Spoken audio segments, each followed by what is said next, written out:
Welcome to Dungeons and Gamers, a cool podcast where we play Dungeons and Dragons and have good times. I'm Bryce, and I play the half-orc ranger, Fergus Bog. And I'm Aaron. I play Cookie Kevler, the wood elf bard. I'm Beckers. I play Bear. I'm a barbarian. I'm Matt. I play Morthos, the tiefling sorcerer. I'm Darian. I play Belladonna, the high elf rogue. And I'm Katie, and I play everyone else. Last time on Dungeons and Gamers... What a lucky night I've had. First, I tracked down another debtor to remind them that their loan is coming due. Then a chance visit to the casino reveals that Morthos seems to have come into a sum of money. Hopefully it is enough to cover his debts. Though I've heard he may have some connection to an undertaking being supported by the guild, they hold no sway over my personal dealings, and this matter is quite personal. I think I'll pay him a little visit tonight. Yes, I think I will indeed. And that brings us to now.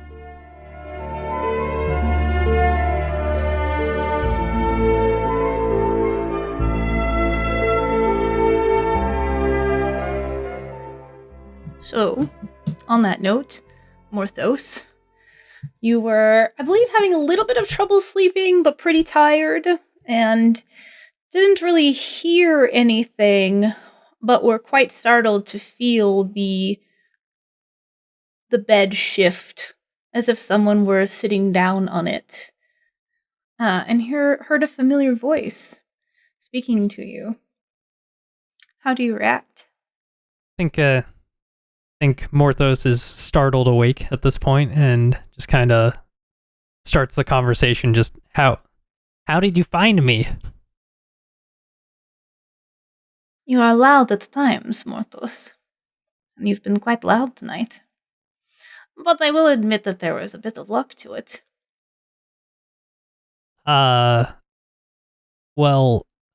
You see, I know you wanted money last time you saw me, and I think you're probably thinking like, oh, right now, look at him, he's buying drinks for people, and he's well off the time, but like, this money, I gotta use it for other stuff, so I can't really give it to you. You know, the funny thing about money is that, you could always use it for other things, but you probably should use it to pay your debts. Okay, well, what if we came up with, like, maybe like an installment plan? Do you remember the last time that we agreed to come up with an installment plan? And your first installment was leaving town? Yeah. Well, I mean, I didn't have any money after my business. I had stuff to take care of, and then, well, I couldn't, so now I have some, and now I could pay the first installment. I think that's pretty good. Make a persuasion roll. 21. Well, I did see that you came into what looked like quite a bit of money, from what I saw at the casino. You did not see me, but I saw you. And you'll find that is the case more often than not. Well, it was the cheap machines, the clockwork ones. It wasn't like I was, bringing in the big bucks or anything. It's just, a little bit of pocket padding. There is some truth to that, I can admit, but it did still seem like quite a lot. How much are you thinking for your first installment? Well, since I do need the money, maybe 5 gold? Mortals. Don't make me kill you. Because then I get no money other than what you have on your body right now. And if I find that you have much more than 5 gold, then I'll kill you again. Well, the implication there is that they may very well be able to find what's on his body before he dies, but he might be very wounded at the time. I mean, I guess, Do you remember how much you owe Morthos? Well, after I, I made some investments and those didn't really pan out. And then I, bought a nice night at a, fancy inn and kind of bought myself some meals, treated myself a little bit because I had all this, all this gold that I had that was mine to spend. Treated yourself with my money. Well, yeah, but I had it, so Possession's That is 9/10, so. So yeah, I could give you some of my money now if that, handful of gold. That I think that would, that would start things off on the right track. Don't you?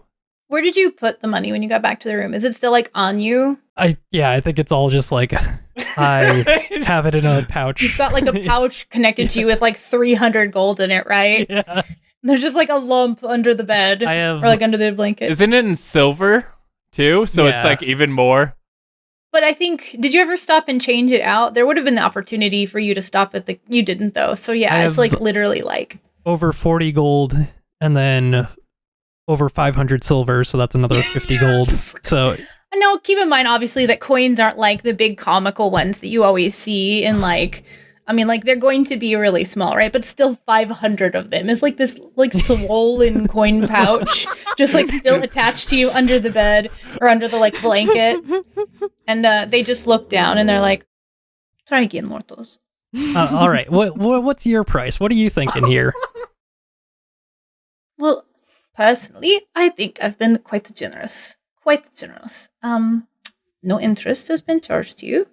You are very generous, Wow. and I think, that's And I didn't that's kill you something I the admire first time about I you. found you. And I thought you were the cut purse. But you are not. So, I think 100 gold. Oh, 100 gold. Ooh, I don't know if that's gonna go over well with my boss. You won't have anything to give to your boss if I kill you and take it all. That's true, but he'd probably be upset about that too. I think he'd be upset. Yeah, I think he'd be upset. Go ahead and make another persuasion check. Okay. Are you suggesting that they would care what your boss thinks? Well, the idea maybe that you guys would come looking, right? If Morthos goes missing, you're gonna do something about that, right? We might do something to the person who killed Morthos. Maybe, yeah. Okay, I'm just trying to figure out what your intention of be I got powerful friends. Stop Yeah, trying to basically metagame. that, yeah. I'm just figuring out if he's talking Fergus into something that Fergus might not be true. 24. Even more persuasive. That is even more persuasive. Although they are quite angry. Let's see how they react to that. Your boss. What does your boss do? What are you doing for your boss? Well, he's a king or something, so, if you really want money, you should let me get this job that, we've got going on. Once that's done, he'll probably, open the gates to his kingdom. He probably has, all sorts of riches, houses for everyone, that kind of thing. Normally when you work for a king, you don't have to say probably they have riches, so I'm not exactly inclined to believe that story, but I do believe that you could be working for someone, so tell me about this job that you're on. Well, it involves, I don't know what I should say, but... Oh, that makes it all the more interesting. And money, sometimes, sometimes there are things that are, exchangeable for money. So perhaps the more information you give, the more to your debt I might forgive. I think those are definitely on the table. So you saw me today at the casino, right? Yes, I did. That's why I'm here. Well, have you ever seen their vault? They have this fancy vault there. Well, I've never seen it, but I know that they have one. They're a casino. I was hoping maybe you knew something about it, because apparently there's good stuff in there. Well, I have heard things. Okay, well, do you know if there's any good stuff in there? Because that would really help my case here. So your job has to do with the casino, but you don't know if there's anything of value in it. In the violet scepter. No, Katie doesn't know the name. No, okay, so it's a funny aside. I had a friend who was playing this, they were streaming this, mafia game, and they were like, ooh, I have a casino now. What should I name it? And I was like, in my brain, I was like, the Violet Scepter. But my hands typed the Golden Scepter, and then I was like, wait, no, Violet Scepter. And ever since I did that, every time I start trying to write more notes down about it, I write the Golden Scepter, and I'm like, no, why? We are It's never my going own to figure out thing. what color the scepter is. The place is called the Violet Scepter, so Is it though? it is. In character, it is called the Violet Scepter. In Katie's brain, which is quite mushy and like a sieve, it's a variety of things.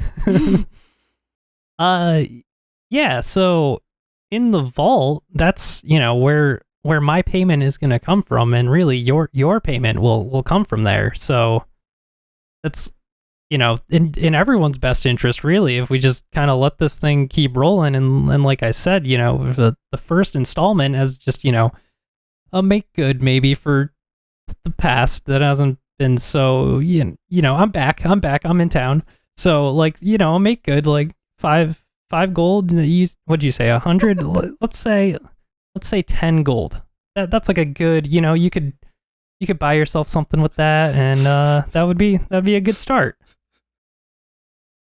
Those were a lot of words, Morthos, to say that your plan is to knock over the Violet Scepter. Well, Interesting. I didn't say knock over. I just said Your payment is in the vault. yeah. I'm not an idiot, Morthos. I mean, that's where your money's there. I'm quite a patient person, but I'm not an idiot. How about these? Is the vault your only target? I'm not really the brains of this operation, believe it or not. That is something I could easily believe, Morthos. Oh, I bet my boss would actually be interested in meeting you, because maybe you could help us. Perhaps I could. Or perhaps I give you a job to do alongside your job in exchange for part of your debt being removed. Part? Yes. Oh. Huh. Okay, well, how difficult would you say the job is? Do you know why the Violet Scepter is called the Violet Scepter? I assume there's a sword. Morthos, do you know that a scepter is not a sword? No. Well, I learned something today. I was picturing a scimitar out of Really? character. then it would probably be called the Violet Scimitar. Yeah. The scepter, I picture kind of like Morthos' staff. Right. Now that I'm thinking, it's a marching band kind of baton size thing, Yeah. right? That it's yeah. But with the purple thing at the top. Or in all those old pictures of royalty where they've got the Right. ball thing in one hand and the scepter Yeah. in the other. The other thing is a scepter. Yeah, that makes it. I've been picturing a scimitar this whole time, though, just like a curvy short sword. A violet scimitar. And suddenly it transformed into the golden scimitar. Oh, weird. Now I have to make it do that. Reality warped around. So wait, you don't even. What's the point of the scepter? That doesn't seem that useful. You can't even stab people with it. The casino's proprietor is a bit of a collector. They have many fanciful items locked in an area that is inaccessible to one of a social station such as you or myself, unless we were to engage in some sort of daring feats that would, gain their attention, perhaps winning the tournament or something like that. I believe that those are sometimes given access to the collection. In any case, I've heard of some quite interesting items that are in the collection. If you were to acquire one for me, then I could perhaps consider forgiving a large portion of your debt. That sounds like something I could do. Out of character, I'm just curious, Matt, do you know how much you owe? I think it's an ambiguous amount, isn't it? Or did you specifically tell me at one point, Katie? I believe I messaged you with an amount or we discussed it. Let's double check just really quick. Hold on, yeah, opening. Yeah. Scroll. Oh, 500. Okay. Yeah. So it's like, that's why when he's like 5 gold, they're like, really? So, there is a very interesting item I've heard of being kept in this collection. They look like tubes, like cylinders. I don't know much about the specific look of them, but I have heard that they transport things. You can put something into one cylinder and close it, and it appears in the second one. That would make it very handy, in my opinion, for transporting small objects, which would be of much use to me. So, were you to acquire that? How much do you think something like that's worth? Well, maybe a couple or few hundred gold. Probably not enough to cover your debt, That but sounded pretty cool. would knock out a large portion of it.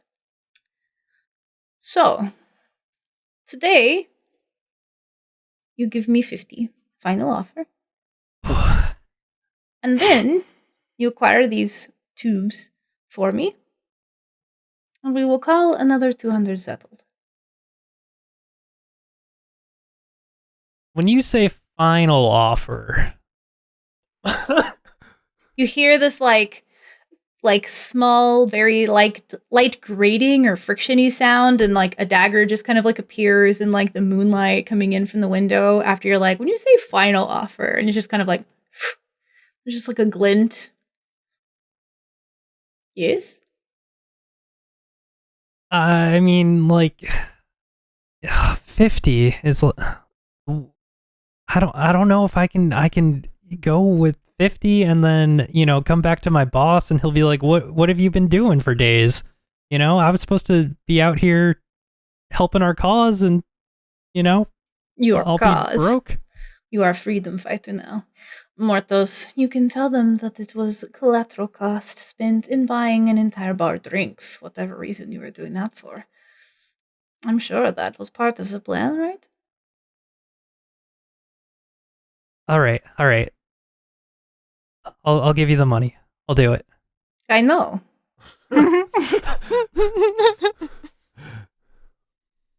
So you can give it to them in whatever currency you would like. If you really want to hand over like 500 silver to them, then that's fine. You just hear him clink clanking out the window. Yeah, basically like every time you were like, I don't know if I have the money, they would just like look over at your like swollen to bursting coin pouch. Like, I like the idea of him having it like tucked down his pants so it just looks like he's well endowed. Like really well endowed. Oh my god. Yeah, just like pulling out like every time we're discussing, just like look down. Just like one of those like comically large cod pieces that became like fashionable on armor, just like ridiculous. Okay. So you hand it to them. I want a short change. I want to only give 300 silver. Okay. And just see what happens. Oh my god. So are you just going to like try to take out a couple of handfuls and try to make it about 300 and hand it to them? Or are you going to try to like count it out in front of them and then like only package up less? Like what is your... take out a large amount that looks like several hundred to me, right? And know that it's not 500 because it's not all of it, right? Mm-hmm. And then hand that over. How much did you have in silver? A total of like 300, right? 533. 533 in silver or 533 pieces of silver? Oh, pieces of silver. Okay, so it is most of it. All right. Okay, go ahead and since you're not trying to like count it out and shortchange them, make a deception check. instead of Okay. a sleight of hand. 22. Okay. I'm real good at persuading and decepting. Morthos is rolling hot Mhm. tonight. Yeah. Yeah. That was a +5. I got a +5 to both of those. Above 20s on all your rolls so far. Ooh. Adara rolled an 18. So they watch you take a couple of like handfuls out, and like do you give them the pouch, or do you like just lay out the silver for them? Give them a pouch like containing it. Yeah. Gotcha. So it looks like a big pouch of silver, Yeah. right? And they pick it up and they kind of like hold it in their hands and they weigh it, and there's a little bit of like a. That seems close. We'll find out how much it is later. All right. Well, I imagine that this is not where you are staying, Morthos, because I saw the voucher you were given. So, where is it that you are staying, Morthos? I don't know the name of the place we're staying, so that's useful. That seems like a character thing that Morthos would literally just like have forgotten. Yeah. Like Okay. I could probably get back there, but I don't know the name of it. Well, it's a couple blocks away. It's, I'm sure I'll be seeing you again. I'm not really. You seem to be all right at this finding Morthos thing. I'm pretty good at what I do. And what I do ain't pretty. Oh man. It's Wolverine. Oh, I was like, dang, that's a good line. Yeah. Now I see why it's a good line. Very well. If I need to, I'll find you. Remember, tubes, Yeah. magic tubes. Magic tubes. All right. I'll keep that one. I got that one in the lockbox. Sleep well tonight, Morthos. I'll try. They like slide the like pouch into this like knapsack backpack type thing they have, like a rucksack, and disappear out your window somehow or another. How many silver pieces should I remove? Roll me a percentile die. 98. And you were aiming to give them like 300-ish, right? 300, yeah. Okay, we'll say that you gave them like just shy of 300. So take like 298 off. Well, Okay. Well, I mean, he was supposed to give 500, and he was shooting for 3. So you're saying that he gave less than he was? Well, if he was shooting for about 300 by grabbing and eyeballing, then instead of then like that was pretty close to what his goal was 300. So that's what he was that's what he was getting there. If he rolled like really terribly, then it was going to be like quite short of even the 500. And so like like how angry is this person going to be when they get back and they find out, like is it actually more like 200 silver, because it's really hard to eyeball 300 exactly and like just by like scooping handfuls out, right? So Morthos is thinking Adaro kind of has a soft spot for him, right now. If they haven't been running interest, they haven't must like have a beat me soft up spot. yet. Like, Yeah. a soft spot, or I figured you took out like a small amount and the VIG's been running, but apparently not. maybe someday you'll find out what happened. But that day is not this day, or at least not in this scene. So, they leave. You are left to your own devices for the evening, Morthos. I believe Bella had gone to sleep pretty quickly, right? Was the goal there? So? she's in the room next to me, right? Yeah, Probably. like, I think it was, like, right next to her, pretty close. Like, same floor, same hallway kind of thing. Okay. I think I'm not gonna do anything till the morning. I am gonna try to sleep. Okay. Is anyone else doing anything in particular this evening? No. Okay. no. Oh, go ahead. I have a thing that I'll probably do in the morning. So Okay. All right. So yeah, the night passes, morning comes. yeah, I figured in the morning, Fergus has been waiting for Bella and Morthos to come back, and like after a while he just kind of is like, ugh, and ends up going to sleep. I think he and Rascal probably go to sleep in the like lounge area of the suite waiting for them. He doesn't want to leave Bear like just chilling in the room alone. Who knows what they'll do. So yeah, he goes to sleep that night waiting, and then in the morning he realizes they still haven't come back, and he goes like, well, I guess there's something else we can do. And I think Fergus has probably been like, taking care of Bear, feeding them and stuff. Meat, not cookies. And We're getting buff. he looks at Bear and Rascal and goes, I think we should go out in the woods for breakfast today. And kind of like gestures out the door, knowing that like Bear apparently can talk to Rascal, but they can't talk to them, so he's still just trying to communicate through rough gestures towards the door. I can only communicate to Rascal if the ritual is complete. Yeah. So I don't think I can right now, but And even if you could, Rascal might have an idea what's going on, but not that much more than you would. I think at this juncture, Bear definitely knows the word breakfast. Breakfast. or food at least. Yeah, food. Oh. Yeah, so I'm following. Bear's coming. And yeah, Fergus makes his way out to like a wooded area outside the gate of the city, looking for a plant that will make people poop. Okay. Go ahead and make a survival check for me. Who? 15. Okay. Should I roll one too? I want to roll. You know what? Yeah, and you're looking. I mean, are you looking for poop Food? plant, or I'm assuming you're looking for food, right? Bear's just grazing.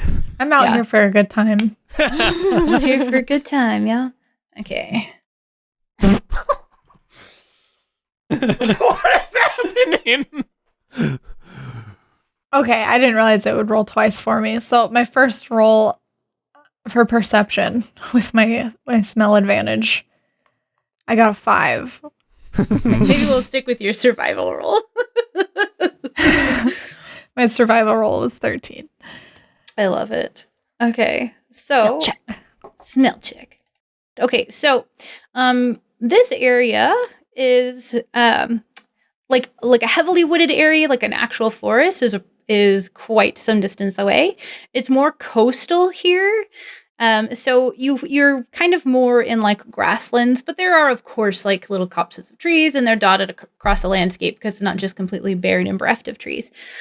So Barren. the typical barren, the typical fare that you might be looking for in the forest is not something that you're necessarily going to come across here, but you do find a couple of plants that you think might work. Most likely of which you come across some elderberry. And the berries themselves, when unripe, can cause gastrointestinal distress, as well as the roots, the leaves, and stems and such. So the plant itself is almost of more value to you than the berry right now, because the berries are pretty ripened. So you could take those and you could actually eat those and they would be perfectly fine. But you would have to use the root and stem and leaves to hopefully concoct something that might cause some distress. Okay. Fergus, I mean, he wants a lot of it, so I think he's looking for more.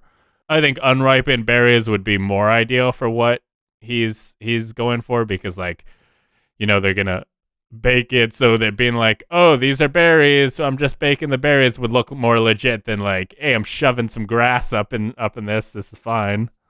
Yeah. So I mean, you could easily mask plant bits, but if you want to, like, now that you have found those in the area, you could, like, go on a search for plants with unripened berries and potentially find some. Can he he knows that like Bear, well, actually he knows that Rascal can smell because Rascal also has smell advantage.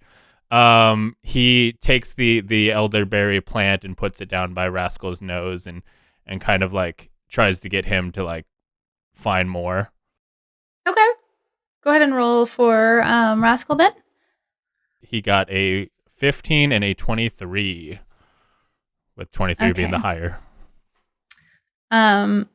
So Bear, you also noticed little like you found some like wild onions and like other like root vegetable types of things that you've been kind of like munching on. So should you so choose, and then I choose. Okay.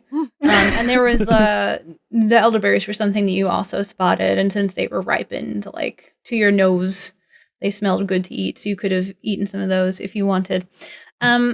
With the 23 perception, it takes like the better part of like another half an hour because Rascal keeps coming across berries that have or bushes that have ripened berries. But eventually you find kind of in like this shaded area in this little like grove almost, a few bigger bushes that there are like newer berries on the underside that that there's like a good amount of them that aren't fully ripened. Like they're kind of close to getting ripened, which is actually better for your purposes because they look more like ripened berries, but definitely aren't quite on the edge of there. So it would be easier even to pass those off as like, well, these were just supposed to be elderberries. Oh no. Yeah. Guess they weren't ripe enough kind of thing. I think Fergus is harvesting like all the plants, the elderberries, and especially these unripened ones that he finds. Like he is going to be over prepared rather than under. So he's definitely like, okay, well, if we use the unripened ones, I can put the ripe ones on top so that it doesn't look that, and then I have the plants as a backup in case we need enough for because he doesn't know how much guards there's gonna be. So he's like, I'm gonna get enough that whole place is gonna be pooping.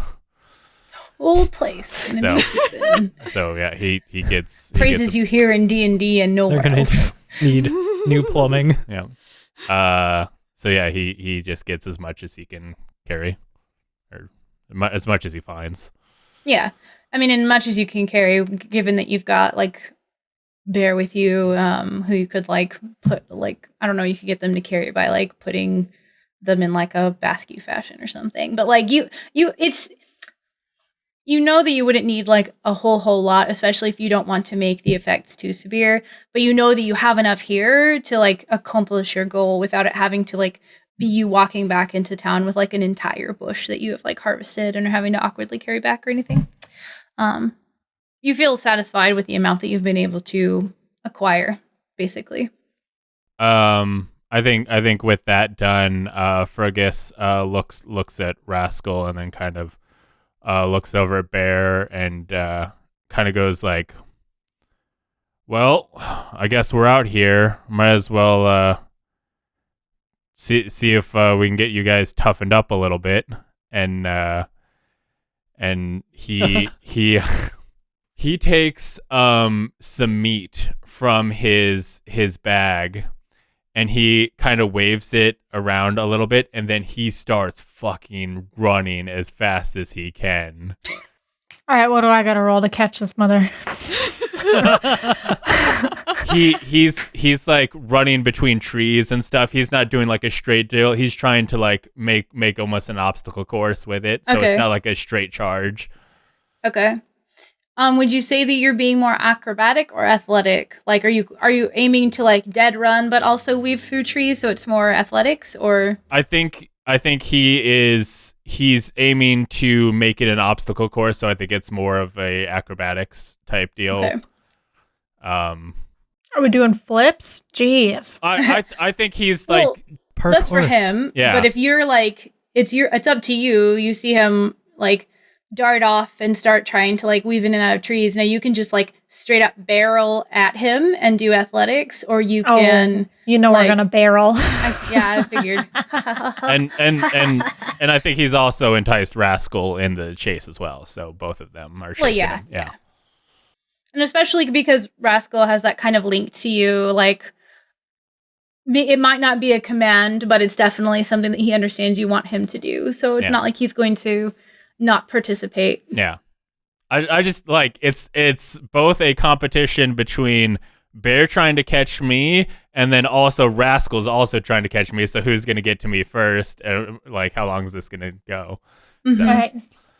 Roll it up, Bryce. Okay, so I'm rolling acrobatics. I only have a +2, so this could go badly. 5!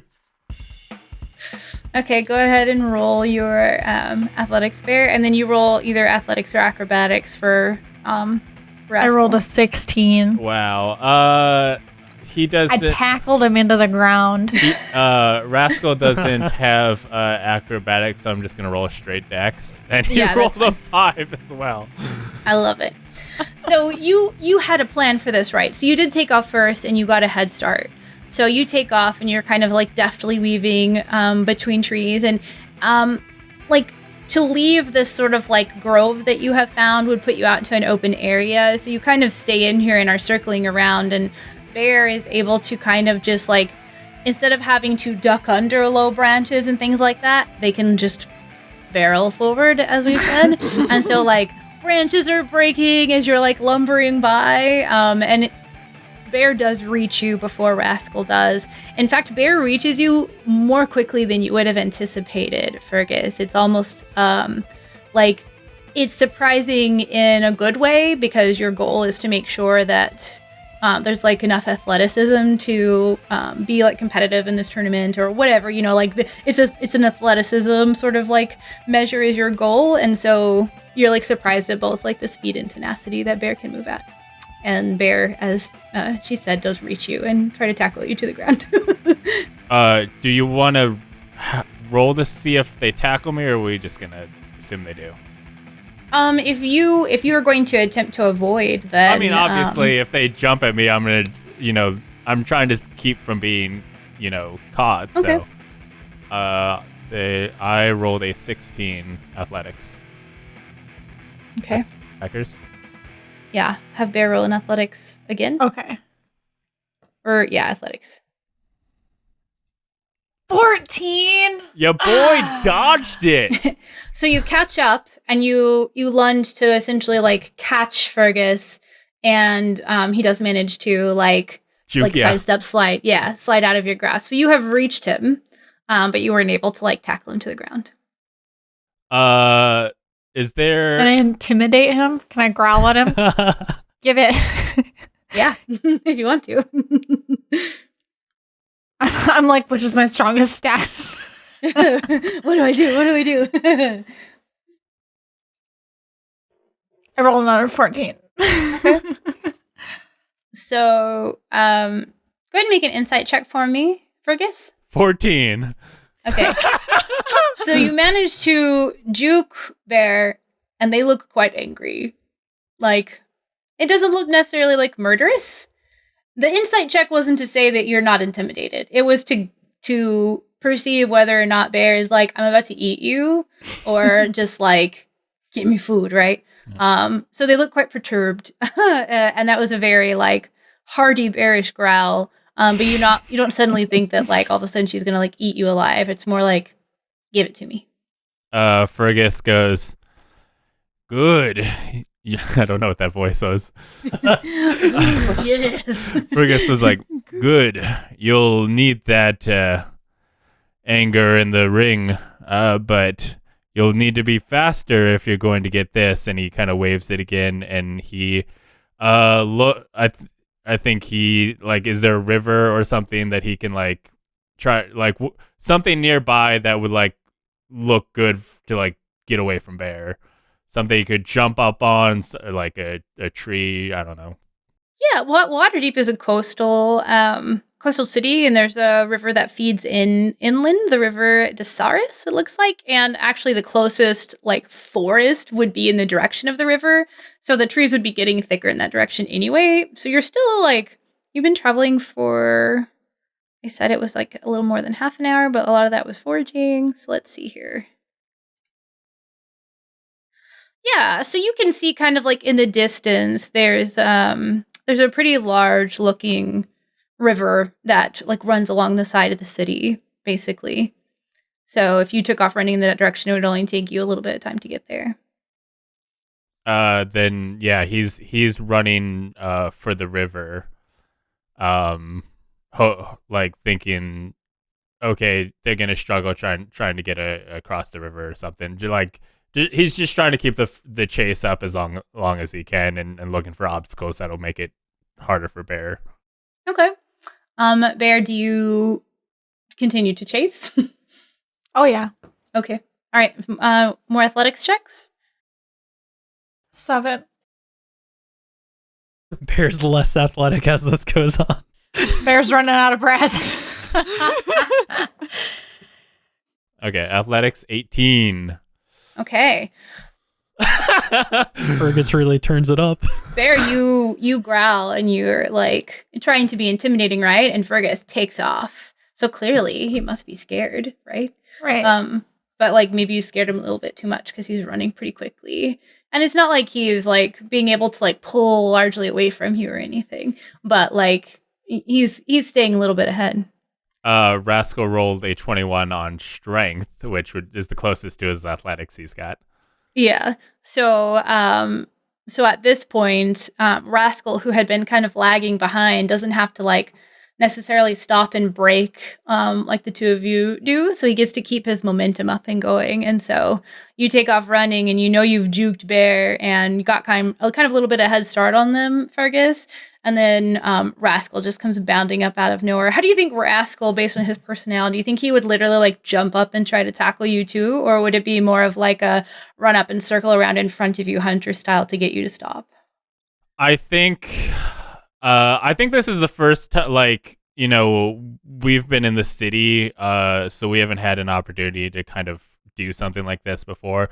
So normally, you know, Fergus would just kind of have a little treat that he'd like throw at him. So Rascal's, I think, trying to like grab at his hand, to like grab it out of his hand that he's been holding it. Okay. So you've got it in your hand and you're running at like this dead sprint, right? Yep. And you can hear Bear like lumbering behind you, like the heavy falls on the ground of like a quadruped. And then there's this lighter sound that comes just like speeding up. And go ahead and make, I guess just make a dex check for Rascal. 5. So Rascal comes like soaring past the side of you where they were running and leapt up to try to grab the meat out of your hand. And they just come like bounding over and grasp at your hand, but miss and land on the ground like next to you and keep up running. Fergus looks over at his companion and goes, nice nice try. Keep try and keep up. And he just keeps running. Okay. All right. So this will go on. So your goal is to get to the river. Yeah, I think his goal, I think he will feel like the challenge is like, can they get it from me before I can reach the river? Okay. All right. So let's go ahead and make another round of athletics checks then. 22, natural 20 for Fergus. Oh, Bear. 20 for Bear. And Rascal's strength was a 4. Okay. So after the leap, Rascal kind of falls behind as you, like, your strength is renewed and you pull ahead, being, like, excited that your plan is working. But you can basically, like, feel Bear's breath on the back of your neck. They're, like, the loud sound of them, like, running is like, thunderous and behind you. Like, they're basically on your heels. Let's do one more. She's rooting for me. I can feel it. Yeah. She's like, we're going to keep rolling till Bear gets. Well, I'm trying to, like, based on the amount of distance between you and the river, I'm not like, you're not having to roll a check basically like every round. It's more like for the course of like this minute or two, like at a dead sprint, that it would take you to reach there. Fergus rolled a 21. You jerk. All the 20s today. We're rolling them on dumb shit. Oh my. I rolled another 20. And Rascal rolled the 9. Okay. At least I can beat the dog. So, being that you are basically right behind him, Bear, he is within your, like, threat range, essentially. So, if you wanted to try to make, like, a diving grapple, you could. Doing it. But this would be like a diving grapple, so he might be able to, like, get away from you if you miss completely. All right, so go ahead and make, I guess it's another strength check. Or athletics, right, rather. I rolled a 17. So you hear Bear leap behind you. Oh my gosh, that's so funny. Fergus rolled a 19. Yeah, so you run and you make this like leap and you even like make contact, Bear, but and the force of you would definitely take him down, right? Like if you were to make like solid contact, but he's able to kind of again like shift to the side and you don't fall. Like, you didn't, like, miss completely where you, like, change course or anything. Like, your momentum is still going. But he does manage to, like, slip out of your grasp one more time. So basically, at this point, you're, like, within a few feet of the edge of this river. Now that you're closer, you see that it's, like, this is a substantial river. This is not the sort of river that, like, you can wade across or anything like that. It's like, the width of half a city. It's like massive, basically. So if you were to swim out into it, it could, like, it was one of those situations where, like, getting to the other side might be quite exhausting, depending upon how strong of a swimmer you are. So if you don't have a swim speed, then you end up moving really slowly in the water. Yeah. But if your goal was just to see if they could beat you before you got there, then you're definitely going to beat them to the edge of the river. Yeah, I think Fergus stops when he reaches like the banks of the river. And he And you are all like winded. You have been like dead running. Yeah. I think he kind of like stops at the river and just and then he just kind of like he drops it on like a rock or whatever so they can get it and he like he's panting but he kind of reaches into his bag and grabs another little piece of meat and sets it like nearby so that when Rascal catches up they can like each grab some. Okay. Bear, are you going to stop and just eat the meat or are you still going to tackle Fergus? No, I'm going for the meat. Okay. You know, I would love to keep losing rolls, but I know what I'm in it for. And Bear ends up in the water and roll a new character. No, you wouldn't die. You'd just get out wet. Okay, yeah. So you're able to easily do that. It's gonna be like a long walk back home, essentially now. Yeah. But you feel like if you're judging their athleticism, then you're like quite pleased with both of them. Fergus looks at them and goes, "Well, I guess you're not the strongest of them quite yet, but you seem like."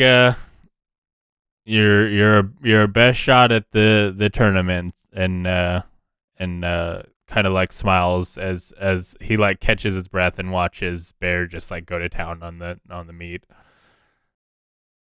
Is it like a substantially sized piece of meat or is it like a little chunk of jerky? I was like I'm like obviously he'd have a chunk of jerky on, but I think with him having the thought like, hey, we should, you know, he would want to see what Bear is capable of. He might have like stopped at the like food cart or whatever and gotten some meat so that he could properly like entice them. A substantial piece. Yeah. Gotcha. Okay. Cool. Is there anything else you wanted to do before you headed back to the city, or was that kind of those were your goals for the morning? Yeah. Okay. We got the plans and we make our way back. Okay.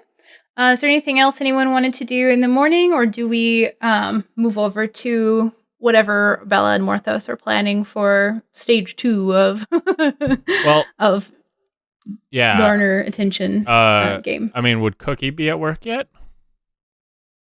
I believe we said you were going to be going in between like 9 and 10 or something like that, right? Something like that. Yeah. I think 9 in the morning. Yeah. Yeah. So. We don't necessarily have to do things in like specific chronological order because I don't know what Bella and Morthos' plan is. So that was kind of more of like a because I know you wanted to do reconnaissance, Cookie. That was one of the things that you wanted to do. But I guess I don't know, what is Bella and Morthos' plan for stage 2? Are you going to go back in the evening or in the daytime? I think Morthos wants to tell Bella about his troubles. Okay. Oh. All right. What time do you think you two would wake up? Because you were up pretty late. Yeah, if I was up late and like probably sleeping in if I actually got, Yeah. after I actually fell asleep. Okay. If you two are going to sleep in a little bit, then we will go ahead and skip to Cookie really quick, and then we'll come back to the two of you. So, I think this is day 1. Day 1 on the job. Cookie. Sure. Yeah, because I think the tryout essentially was yesterday. The interview, the tryout. Like, I don't know what words are. The test. I've done interviewing and hired people. I don't know why I called it a tryout. That's weird. All right, brain. I guess that's how like I viewed it in my mind. Anyway, so morning comes. Basically you got the impression that it was like they're not going to make you like clock in and out at a certain time or anything like that. It's not like if you don't show up at 9 a.m. She said about 9 a.m. So like, however, Cherry/Cookie would go about her morning knowing they expect her about 9 is totally up to you. Cookie was supposed to bring in bread pudding though. That's true. So maybe she woke up early to get that done first. Were you supposed to bring in bread pudding or was it? Well, she was going to bring in like a first day treat, and then Rico suggested bread pudding because she asked him. That's right. All right. So yeah, let me know how you go about your morning then, making your bread pudding. Well, because she's staying at Evergreen, so their rooms. What are the rooms like at Evergreen? I guess I don't quite remember. Do they have like little kitchenettes inside, or is it more like a community kitchen? Or if you wanted one, there's this one was a bit more cozy and a bit more like almost like woodsy feeling. You feel like this is where a lot of the probably like local like elven population end up staying because it is very like themed towards the sort of like tastes that like wood elves have essentially. And you could have gotten a room with like a little kitchenette. It would have been more expensive. There is a normal just kitchen there. There's not a communal kitchen, but you could always try like seeing if you could borrow their kitchen to make something. I think she would probably just see if she could use the kitchen then probably. Okay. It's like if it seems like a cute, cozy, friendly place, she could probably like, I'm sure they would let me use it for this thing. For a fee or maybe a little bit of whatever it is you're making or something like that. Yeah, you can try to talk them Leave into some it for sure. them. Mm-hmm. Yeah, exactly. Okay. So let's see here. So you go out and there is the sort of like the front desk attendant essentially who's they seem to be like reading out of a ledger or something like that. And they are wood elf themselves. You can tell just by like the features. Long, curly, blondish hair that seems to be like braided back, like semi-professionally in a way that's like where it's out of their face kind of thing. Like simple, common clothes, but looks like it's sort of like everyone that works here seems to have like a color scheme that they wear every day. So it's like obviously this is a staff member kind of thing, and they're just sitting like behind the desk, kind of like flipping through what looks like a ledger or something like that. I think Cookie would just go, excuse me, good morning. Good morning. Would it be possible I could just borrow your kitchen to bake a little bit? Well, that's a bit of an odd request. I suppose it doesn't hurt to ask. Let me... One moment. And they, like, put up a little, like, be right back sign. and they get up and they walk through like there's like have you ever seen there's like 2 hallways that disappear, like instead of having a door behind them, there's like walkways they can go through that obviously go to like a back area of some kind. Sure. So there's something like that, and they kind of like disappear off to the left side. And like a few moments pass and they're gone for a little bit of time, and it's just long enough for you to kind of start like, all right, are they coming back at all? And they come back, like obviously like talking to someone as they're like walking out of the back, and they're like, which portions of it do you need? Basically just I just need some like mixing utensils and the oven for the most part. Go ahead and make a persuasion check for me. Okay. Cookie rolled a 23. Nice. So they kind of like lean back around the side a little bit, and you can hear like voices talking, and they kind of step back out and say, that should be fine. Just stay out of the way of the staff. Obviously, we won't be liable for any accidents that happen. If you break anything, you'd need to replace it. Absolutely. Et cetera, et cetera. Yep. I know my way around the kitchen, so it should be fine. Well, that's good. If you didn't, then it would be worrisome. If you head down, I'm down drunk. the right hallway over here. I'm drunk and I want a pizza. Yeah, right, exactly. Let me at it. Do you have your own supplies? Yeah, I have all the ingredients. I just need the stuff to mix the stuff. Okay, and bake perfect. the stuff. Head to the right down here. You'll see a staff entrance only hallway. Give me just a moment. And they like take a little piece of paper and they like quill, like write something down. There's like a signature at the bottom looking thing. It's kind of hard to read, but it basically says like Fernando said it's okay, something along those lines. And Fernando. That man. Yeah. Do you hear the drums, Fernando? And they give you the directions to the kitchen, and you walk in, and it's like, it's not super fancy, but everything is like nice and clean and like professional grade. So it's bigger than the one you've been working with. So you basically have like everything you could need. Perfect. So I guess Cookie would just go about and make the bread pudding. Okay, go ahead. Has she ever made bread pudding before?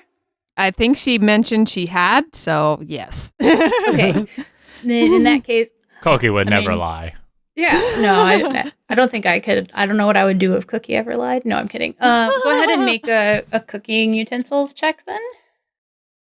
Got a 23 on cook's utensils. Nice. These rolls today. Yeah. Burn them all on things that don't matter. Should we just write down notes of the NPC that I just made up? Fernando. Okay. So, yeah, I mean, you've made it before. It's something familiar to you. It's not like a terribly difficult recipe for someone of your skill level, especially. So you whip something together and you're like quite confident of its like substance, form, taste, flavor, etc., etc. You're pleased with your work. Yeah, and needless to say. And I do think Cookie would leave a little bit for them as like a thank you to letting her use the kitchen as well. So they're awesome. Quite happy about that. Everyone that was working in there, it's like a small kitchen staff. This place is smaller than the place that everybody else is staying in, and they're like, you got the like in-home menu sort of thing, and there's like fewer options on there, so it looks like they do a good job and they make good food. You've eaten here now, but it's definitely like small staff, small kitchen, fewer options, and so they're impressed with your work, and we're excited to have some left behind for them. Sure. Everywhere Cookie goes, she leaves a trail of just people impressed with her. Yeah. They're gonna try and poach her. Well, they're really impressed with Cherry now. Yeah, Cherry. Right. And I think you checked in under Cherry too, right? Yeah. So Cherry is making a name for herself in small baking circles so far in Waterdeep. Did you change the recipe in this one too? Or are you just kind of like modifying everything slightly as you go? Yeah, so that probably. It's not like, yeah. Okay. It doesn't have to be in like a super meaningful way. It could be like the technique or like an ingredient here and there. Yeah. Yeah, so that you can taste like this is a different recipe, so that nobody's like, this is the secret Keebler recipe, but it's not like obviously worse or anything like that. Yeah. Yeah. She takes out the love. I don't think Cookie can take the love out of her No, baking. because she loves to do it. Mhm. Aww. So she's just the best. I love Cookie. Okay, so then you're able to package it up however you would like to carry it there. What's your plan for like disseminating that? Just like showing up early and kind of handing out bits? Yeah, I think that's what she would do. And because she probably just made enough for, well, obviously Rico would have some for sure since she asked him. And maybe like a couple of the guards that she saw like in that area Okay. that she was in, that VIP area or wherever. And then the kitchen staff. Okay. Enough there for them to have some too. Okay. Yeah. So, I mean, however much you made, knowing how much you would need is like, that's something I trust Cookie to do with her proficiencies and her knowledge, obviously. So, you can divvy it up however you would like. You would definitely have had the time to distribute it because bread pudding isn't actually a pudding, right? It's more of like a cakey type of thing. Yeah. Yeah. So it's the sort of thing that can be like distributed by literally bringing a tray and giving people like a piece that they can take. It's not like a handful of pudding or anything like that. Right. It's not. Yeah, so that's easy enough to do. Rico is in the same place that you met him yesterday. It looks like he's either this is like the shift that he works is kind of like similar to yours, and that's why he was here when you were here yesterday, or maybe you don't necessarily have enough information to know if it's consistent yet, but at least 2 days in a row, he seemed to be here around the same time. Okay. And the other two people looked, it looked like the same people that were here yesterday as well. Okay. Okay. So do you give it to the kitchen staff first and then take it to everyone else, or do you kind of make like a sweep through and then into the kitchen? She would go up to the guards first and give Rico his first because he asked for it. Okay. And so she would give it to them, and then when she'd get down to the kitchen, give it to them, and then whatever she does for work that day or from that point. Okay. So so he's standing up there and he doesn't like notice you from afar or anything. And when like he obviously sees you like walking up, there's like, well, make an insight check for me. Okay. Cookie rolled a 20 on insight. So you can tell when he notices you the first time because there's that like excitement of a person who wants to be excited but has to like be chill, but not in like a weird way. It's literally like he's standing guard and he's like, yeah, my food's here, but he can't like leave his post or anything like that. So there's that just kind of like body posture that's like, ooh, excitement. And so you come over and he's like, I smell bread pudding. She just like puts a bar like on a little napkin and holds it up and be like, bread pudding, here you go. Oh, it smells so good. And he like takes it and takes a little piece and eats it. He's like, no, I haven't had bread pudding this good in so long. Oh, well, I'm so happy you like it, Rico. You've been doing this a while. A bit. This is better than my mom's. Don't tell your mom that. Oh, I could never tell her that. I would never. My mom is a saint. I would never besmirch her bread pudding. For baking. Yeah. Besmirch her bread pudding is a phrase you only hear in D&D. Is there anything particular you want to say, or is this is like a just like a quick interaction, like glad you like it, thanks, bye, or? I think she would probably just ask, good morning so far? Yeah, it's been quiet. Last night was a little rowdy from what I heard. Oh, really? What happened last night? Some big spenders, heavy hitters, high rollers, I guess. Is it still high rolling if it's poker? I don't know. But some people came in and did really well for themselves. Wow. Sounds quite the night. Yeah, I wasn't here for it, but that's the word, I guess, on everyone's mouth today. Huh. Well, cool. They put him up in a room and everything. Oh, dang. Man, they must have done a really good job then. Oh, good job from some people's perspective. Good job from their perspective. It's not exactly the worst thing when people win. But, the house has to win for you to keep your job. I suppose I guess I'm still very new, so I'm not exactly sure how that all works. I mean, you always make money. I just worry about things I don't need to worry about, I guess. Like what? Gotta keep a job. Someday the sun will explode. The inevitable heat death of the universe. I don't think about that kind of stuff. Hashtag anxiety thoughts. I got two things on my mind. Not letting people through that door, bread pudding. I got them both covered. I'm good for the day. Yeah, right. No more thoughts today. I'm done with them. Go ahead and make another insight check. Okay. 22. So when he's like, got to keep your job, there's a little bit of that, like, a person who needs a job, kind of like a feel behind it.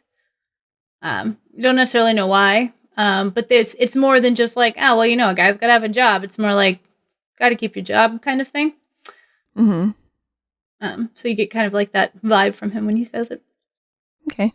Well, hopefully today's a easy day for you guys, but I better get back down to the kitchen. First day and all.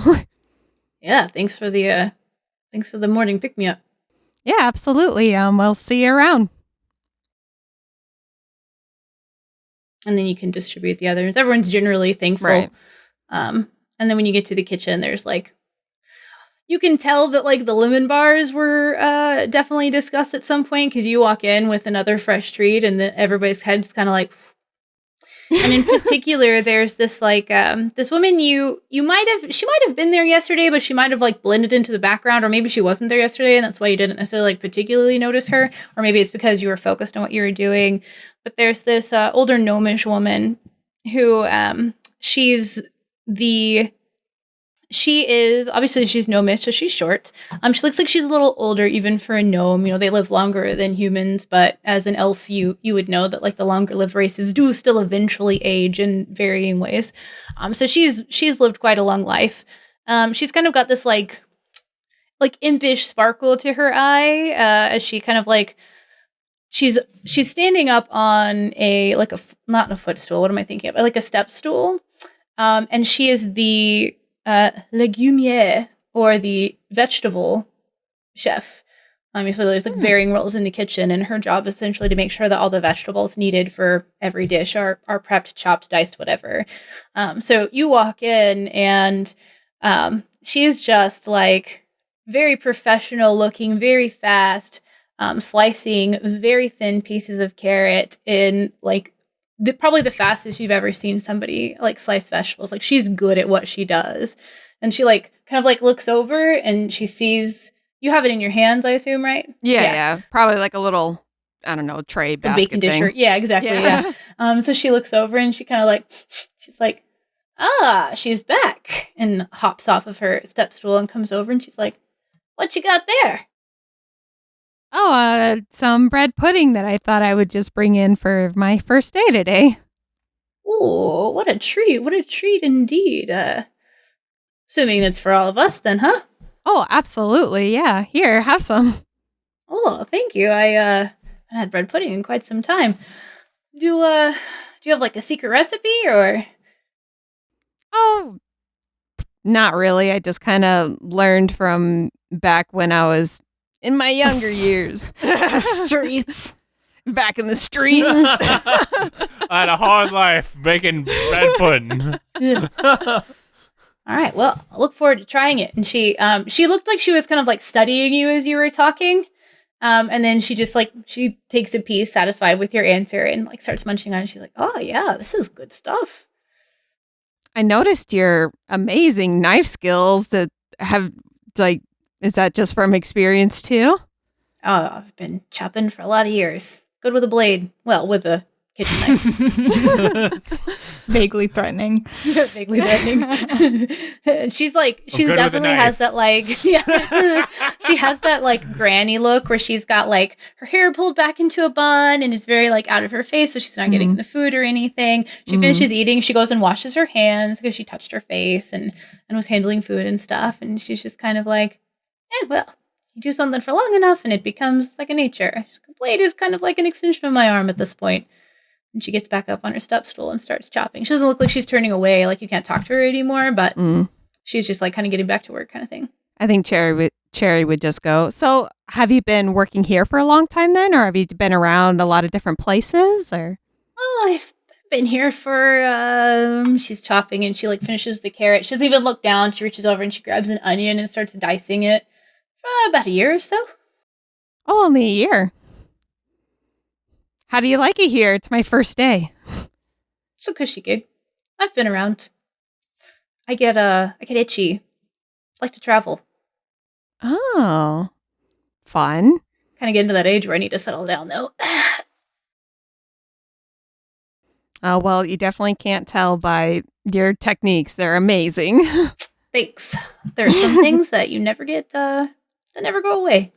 And she like finishes the onion and like takes another, like she's like a potato now and she's like quartering it and then starts like cutting it in various ways and stuff. Any first day advice for me? Just do your job well. Believe I can do that. Yeah, they're more concerned with making sure that the food's good than, be clean. I'm not really worried about that. We'll notice if you're not, but as long as the food's good, they'll be happy. Got to keep people coming back. Yeah, absolutely. Can't really have a casino without people. That's true. And they got to eat. So, Yeah. yeah, so the better the food, the more you'll ingratiate yourself to them. Maybe they'll keep you around. The last guy is pretty okay, and he's coming back soon, but he brags a lot. It's not nice to deal with. And you seem rather sweet. Oh, well, thank Aw. you. I do hear that he does like to talk, so. Yeah, a lot of talking that one. Yeah, so about this time, Imlawe comes out from the back room and just kind of like sweeps in, is like taking a look around everything. Doesn't look like she's like heavily scrutinizing, just kind of like making sure that like everything's going as planned kind of thing. She just comes like whooshing over and is like, oh, you're here. Okay. Do you have any thoughts on what you'd like to try for your first day, or do you want direction? I guess, yeah, some direction would be good. Just tell me what you want to do or show me around or whatever. Got a lot of strawberries. What can you do with strawberries?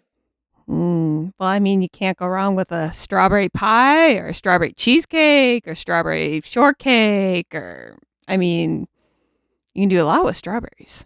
Got a lot. Let's do the pie. They're Pies. very ripe. Not on the edge of turning yet, but will be soon, and we've got a lot of them. So strawberry pie is what I'm thinking. Okay. Let's do miniatures. Everybody gets a little personal pie. Oh, that'll be adorable. Yeah. Make it pretty. Shiny. Mm-hmm. Can you do the fancy little strawberry roses? Oh, yeah. Okay. Oh, Need any help? Ask Betty, have you introduced yourself yet? And the gnomish lady is like, well, we've talked a bit, but hi, I'm Betty. Oh, yeah. If she's cutting them, they'll be perfect. Yeah. Need any help? Let me know. Absolutely. Thanks. And she just kind of like looks around, nods her head, says, well, let us know if you need any help. Okay. Guess we're just diving right into it. Yeah, basically. They've generally, like, especially yesterday, because you needed to like prepare anyway, they've generally given you the like where everything goes, so you know where all your ingredients are and stuff like Sure, sure. that. Okay. All Why right. don't you go ahead and make another cooking check to see how your pies go? And Cookie rolled a 26. I love it. I love it. You're even impressed with yourself as you're going through and making these. And you're like, these are adorable. Heck yeah. Roll with advantage with help from the gnome. Right? Like, I haven't cut strawberry roses in years. Mhm. Do you ask for help or do you go ahead and like give it a shot on your own at first? I think she would try it on her own for sure, but she would definitely be like, hey, I want to see you do one too. Oh, okay. All right. Mm-hmm. So you make one and you come over and you ask her and she looks and she's like, oh, it looks pretty good. And she grabs a strawberry. She cuts one and she's like, it's garbage. And she throws it away. And she cuts another one and it's like got folded petals that lean over. And oh, by the way, Betty rolled a 13 and then Betty rolled a natural 20, which came to a 26. And this one has like such thin petals that they almost really actually look like petals because they have like the pinkish outside and like a whitish look on the center. And it Ooh. looks like a rose, but it smells like a strawberry. So you know that it's a strawberry.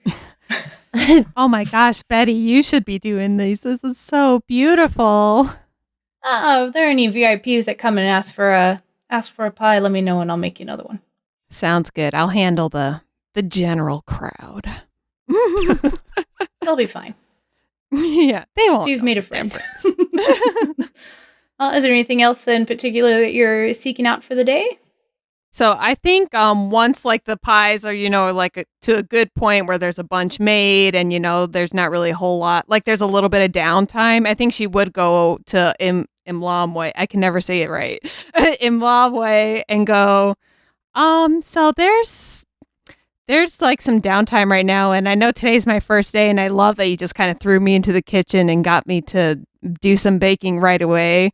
But I guess I was just wondering if I could maybe get a tour of the place because I've never really been into a place like this before, and it's pretty extravagant. And since I'm going to be working here, I guess I thought some familiarity would be good. Oh, sure. Are you more concerned with the kitchen and dining area, or just the casino as a whole? Well, I guess, is there any other areas where it's possible I would be working, for like, bringing baked goods to other areas? I know this place is quite big, so I guess I was thinking maybe there was other places that cooking or baking is also done as well. No, this is the only kitchen. Wow. The only time. So most people come Wow. into the dining area to eat. On occasion, we might send treats back to the staff. Usually, I wouldn't have you deliver them personally, but if Okay. you would like to, then you might sometimes be delivering them out and about. Come with me, and I'll give you a basic showing of the place. Awesome. So she'll take Thank you out, and of course. And the kitchen area, like the kitchen and the dining area, looks pretty much like the schematic that you had seen from Belladonna's contacts. The layout is the same. The table positions are the same. Everything pretty much matches up there. Out onto the main floor, we can switch to the maps too. Let's see here. Out on the first floor, she explains that this area is essentially where, like, it's like the seating area, and if there's like a backup or something, then people are invited to relax on like the benches around. And she points out that the cashiers are back here. That's where people might go to get chips or to cash out at the end of the night, depending upon how they're gambling and like what day it is. Because sometimes cash is allowed and sometimes it isn't. Cash, coins, whatever. And she says, one thing she does point out, she says, well, the cashiers are back here. Behind that are the counters who make sure that they have what they need. And I know that there's storage back there, the vaults and such. She kind of like does the like look around thing and does like the like take you, like not take you aside, but like the hand whisper, like, I know that's where they keep the money kind of thing. And then takes you out to the general area, and it's very much like this is the lobby. This is a relaxing area for people. And then when you go to the main floor of the casino, she explains that there are typically attendants that are like manning the slot machines. They don't have to actually like hands-on do anything, but they're there to kind of keep an eye on people in case one of the machines like goes wrong or something like that, or if somebody needs something. And they're generally like a server or two kind of wandering around the main floor that have drinks and little finger foods. Like a meal isn't allowed necessarily on this floor, but there might be little what is it called? Hors d'oeuvres types of things. And then she does point out that there are typically guards, stationed up there that keep people out of what she refers to as like the collection in the back rooms. I think that's about everything. She referred to the VIP area as the back rooms? Mm-hmm. Okay. And she's basically like, yep, that's about everything. Everything we can get to. Everything we can get to, so there's more? Oh, there's the collection. And then there's like a, I guess, a VIP type of area. That one's just really more of like, how many casinos have you been to? Like none? Okay. So sometimes there are people that come in that just don't want to have to deal with the general crowd, and they go and perhaps play poker or something with other special persons. Or, sometimes there's somebody that the collector would like to entertain, and they're simply given a place to rest and chat by themselves or away from everyone. It's multi-purpose. So would there ever be a chance that there would be like we would ever go to the VIP section then to like to do like the deliveries like you said before? Usually we provide the food and the guards take it back there, but Oh, okay. you know what? Okay, I guess that's never come up. No one's really ever asked. I suppose if there was some sort of dessert that you needed to serve yourself that they requested, then that's always a possibility.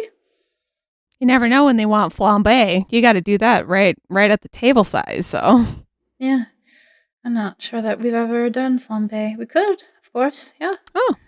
So there's a thought. It's never come up. If the situation arose, we'd have to ask. Last guy never did flambe. Wow, fucking rinky dinks casino you're running here. What kind of establishment are you running? She just kind of generally looks thoughtful, like, guess it's never really come up. Okay, well, it's like just wondering. Yeah. Do you have any other questions? I guess my a thing that I guess there's no way of just tiptoeing around it. It's like who owns this place? Like I know you're my boss, but who's like your boss? Are they cool? The collector. Do they like to party? Party. His name is Duval. Duval? He doesn't spend a lot of time overseeing the operation. If somebody important, like a monarch or somebody, comes into town and wants to see the place, then he might spend some time with them in the VIP or perhaps a noble of some kind. That's really more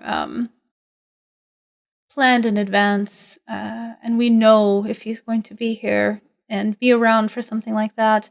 Other than that, he's either not here or overseeing some sort of special event. Like, I don't know if you're aware, we actually have, there's a big tournament coming up. There will be a lot of food. Oh, I saw the posters hanging around, so. Good. So those types of events he's typically here for, but more as an MC in a fashion, making announcements, walking around and being seen, but not really. I don't want to say doing a lot, more like being a figurehead, if that makes sense. Yeah, the face. Mm-hmm. Yeah, they're not running the place. That's what the managers are for. They're here to be who they are. Sure. Is Duval his first name or last name? She didn't say. Okay. Do you happen to know what kind of baked goods he likes? Just in case.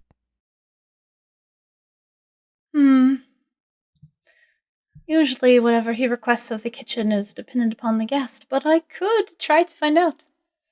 I will check, Enoth and I will, we'll see what we can find out. Might be good to ingratiate ourselves slightly. Yeah, it's like, it never hurts to know what his favorite dessert is. Or if he's allergic to anything, poison, anything he'd be poisoned by. Just happen to be allergic to elderberries by any what kind of reaction does he have? Is it topical or is it more gastrointestinal? Yeah. What would make him really have to poop? Just out of curiosity. Good thing for a baker to know, you know. We can see what we can find out. Great. Sounds good. Thank you for showing me around. Seems like a pretty cool place. Met some pretty cool people so far. Yeah, it's a nice little family. Everyone's pretty nice. Most people. Some people like to talk. Oh, I was like, are there some I should be wary about? Or The only one that gets on anyone's nerves is gone, and you're here in their stead, and I think we all like you quite much more, even after a day. Oh, thank you so much. Of course. I do have things I need to do, so Absolutely. I'll leave you to your own devices. I trust you to keep the pies flowing. If we start to run low on strawberries, which I doubt might happen, you saw there were just a ton back there that they clearly had like gotten some sort of large shipment, and either like whatever they were planning didn't pan out or whatever, but there was just a ton back there. And it's like you'll probably even have some left over unless somebody comes in and just like really gorges themselves on pies today, which is always a possibility. But it will get a good chunk of them out of the way. And suddenly a bear shows up and just Yeah. So she kind of like excuses herself, leaves you to your own devices. Again, like very little like direct management and like the form of micromanaging. You're definitely given like kind of free reign.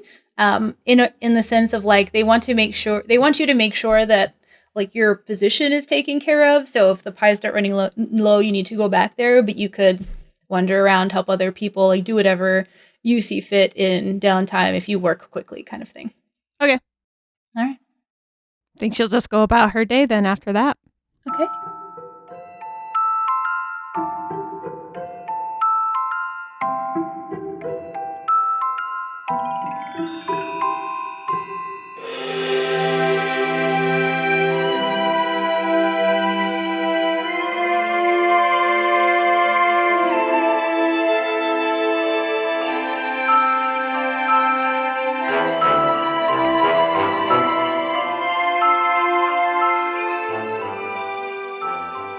Thank you for listening to another awesome episode of Dungeons and Gamers. Remember, if you want to help the show, please subscribe, rate, and review it on your favorite podcast listening service. And don't forget to tell someone that you enjoy this podcast so that we can get more listeners and we can eventually learn what it would take for Morthos to pay his debts. Thank you and enjoy the rest of the episode.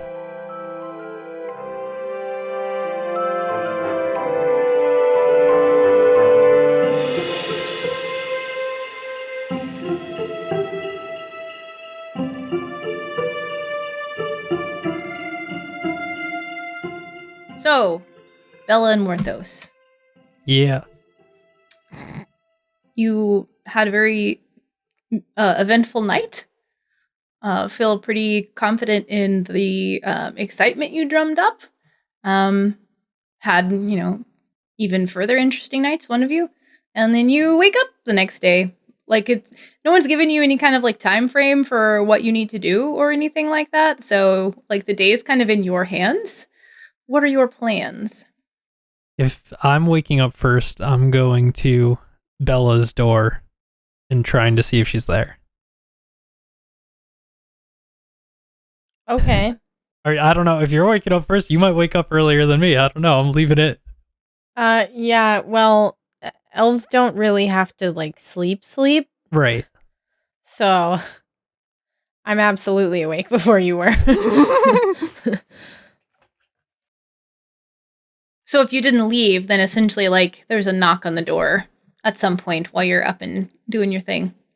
I wouldn't have left my room, so I would definitely go ahead and check and see who's at the door. Would he have announced himself? Or just like a brief little knock? Oh, okay. Then I would have swung my door wide open. Holly. What's up, bud? Last night was like, we spent a lot of money last night.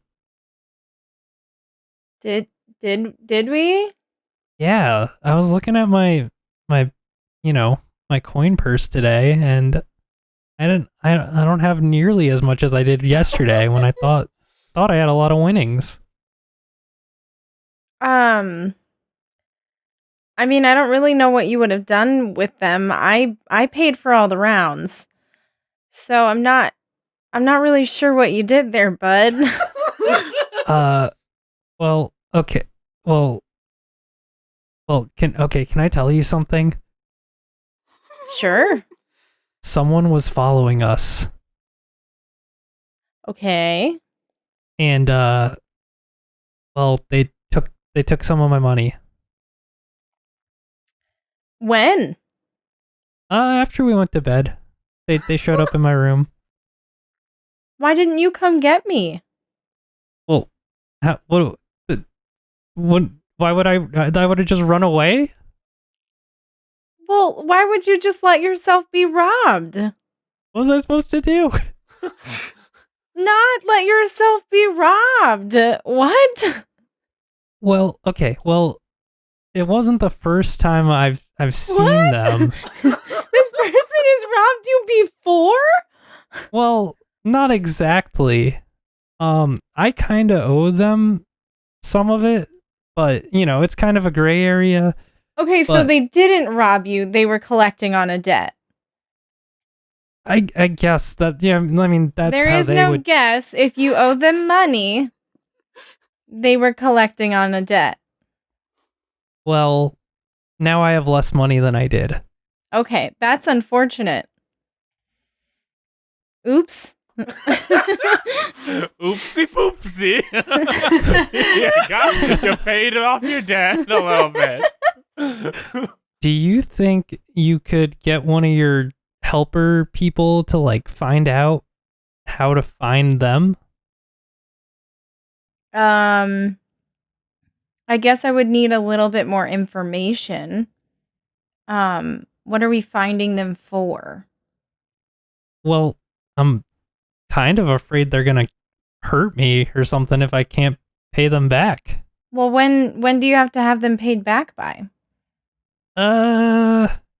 Well, now you know how we're doing this whole casino thing. I kind of told them that I was gonna have a big payday. I didn't get real specific. I just, kind of implied it because they saw us at the casino.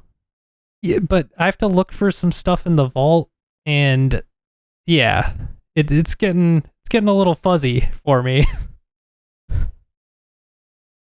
Okay.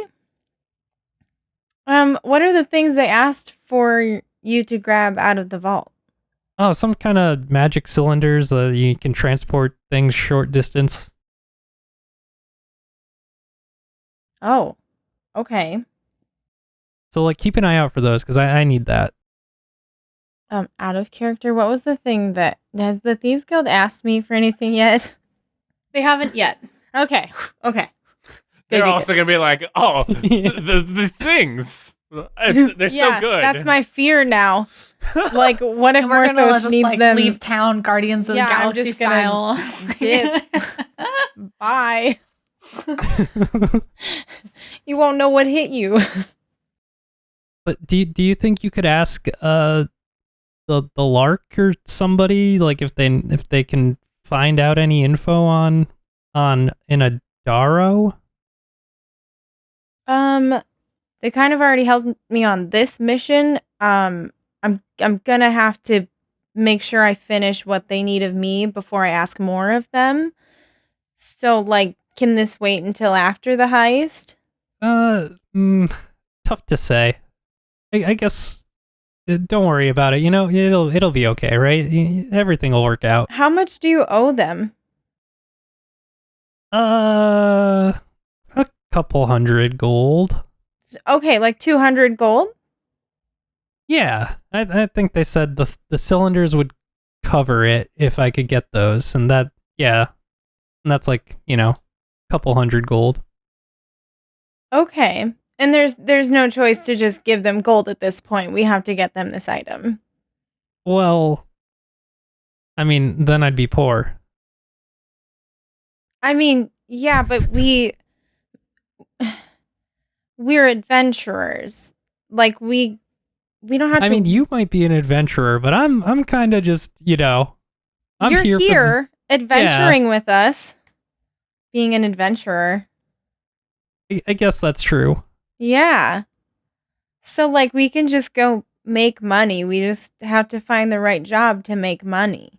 This one's not so much a money job, You kind of, Well, Fergus kind of made it sound like it would be. I mean, Fergus did make it sound like it would be, but he also doesn't really know what we're dealing with entirely, which is why he needed my help. So... All right, well, can you help me get a job then, maybe? That's not okay. I mean, Can you teach me how to work? I can help you get a job. Go wash dishes with Fergus.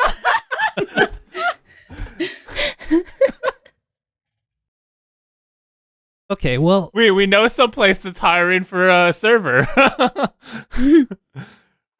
No, they're not hiring for a server anymore because the dishwasher became a Ajax server. says They were that. promoted on Oh. your suggestion. That's right. Oh darn, we'll just have to kill that guy. Obviously. I guess just be extra careful and if you see anyone following us, like maybe let me know and I can say, yeah, that's them, or that's that's for you to deal with. If you shout "swiper, no swiping" 3 times, he has to peace out. But you have to say it 3 times. Yeah, or else he'll stab you. Wait, what? If you don't say "swiper, no swiping" 3 times, he stabs you. That's not how I remember it. Well, this is a side. This is one. like This is like the movie. D&D Bloody Mary. Oh, Like, apparently. Wow. So Bella will try to make sure we get money for Morthos. Done. Adding it to the list of things. Those two are my favorite. I love it. Wow. Everybody loves Cookie and Bear. Bear loves Morthos and Bella. So what are what are you doing after that? After your conversation? I guess we got to figure out what our next step is. Our idea was to drum up, make some noise about. Oh yeah, we need our to get winnings. more attention on the casino so that we can get the owner's attention so that we can go see the collection. Right. That's the plan. So let's go win a bunch more money, Morthos. That sounds like a good idea. Yeah, I thought so too. Okay. So, you two head out. I assume you put on your disguises again. At this point, I'm not going to make you roll for it. You've got down pat what you're going to do. You've already done this one before. It's not even a new one, so we'll call that good. As you are leaving this establishment, the person behind the desk stops you, Bella. Excuse me. They kind of skirt out from behind the desk and they hand over a little rolled up piece of paper that it has not like a seal on it, but it's got like a leather cord tied around the edge, and there's a little wooden lark tied into the leather. All right. And they're like, this was left for you. Okay, I'll take it. And dip into the nearest alcove to rip that bad boy open. Okay. It is a note. It's written in Thieves' Cant. So it's talking about I hope you had a good day. This morning I saw the light on the flowers on the hedge, and it was beautiful or something like that. But the way that there's purposeful misspellings, and there's there's things in there that tell you what the real message is, like a cipher kind of thing. And essentially what's being communicated is that they've decided upon the guild cut, and they would like an item called the locksmith's bane. They said it's a silver lockpick which adapts itself to opening locks, and it should be on display in the collection. They also note that it seems that there is something more to the scepter than meets the eye. It's a robot Unsure in of what. disguise. They're unsure of what exactly, but that is the additional information that they've been able to uncover that will hopefully help you in being successful. Cool. And that's the end of that note. Great. Well, I wonder if they're talking about the casino as a whole. Because that could be tricky. Oh, no, the way it's written, it's specifically the item. Okay. That's a relief. Yeah, sorry. I was ready to what? overthink everything. Yeah, nope. It was basically coded to be while you're there, take a closer look at that item, because the word is that there's something special about it beyond it simply potentially being a magical item. Okay. Cool. All right. I would just try to get back into the flow of traffic and get into the casino. Yeah, easy enough. You're able to do that. About what time do you think the two of you arrive?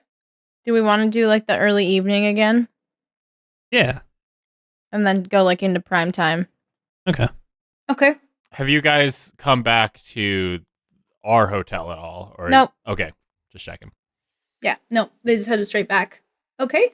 What's your plan of action for today? Same game? Different tables? What's the thought process? We should, I think, do the same games. Okay. All right. So do you remember the signals that you two had worked out for communicating how to, like, what is hold, what is bet, what is fold kind of thing? Not specifically, but our characters do. So Matt can just say, you should fold. Yeah. And Yeah. his character can do the symbol for it. How's that? That's I fine. did Wakanda and I meant to do arms crossed. Well, I was laughing because I wrote down what you had decided for the symbols last time, and you were consistently doing like the wrong symbol, Matt. And I was like, I'm gonna go ahead. Like they talked they talked about what they wanted, and I was like, I can't tell if this is Morthos like playing a trick on Bella, or if this is just Matt just like forgetting which one it was. Just me forgetting. Yeah, okay, that's fine. So I let thought it go. so, because he did the folding his arm thing once, like super ostentatiously, and I was like, that's not what you said you were gonna tell her to do. That doesn't mean fold. Let me see. I wrote I it think down. the folding your arms is all in. Oh, I thought that meant fold. See, because it's literally folding your arms. Yeah.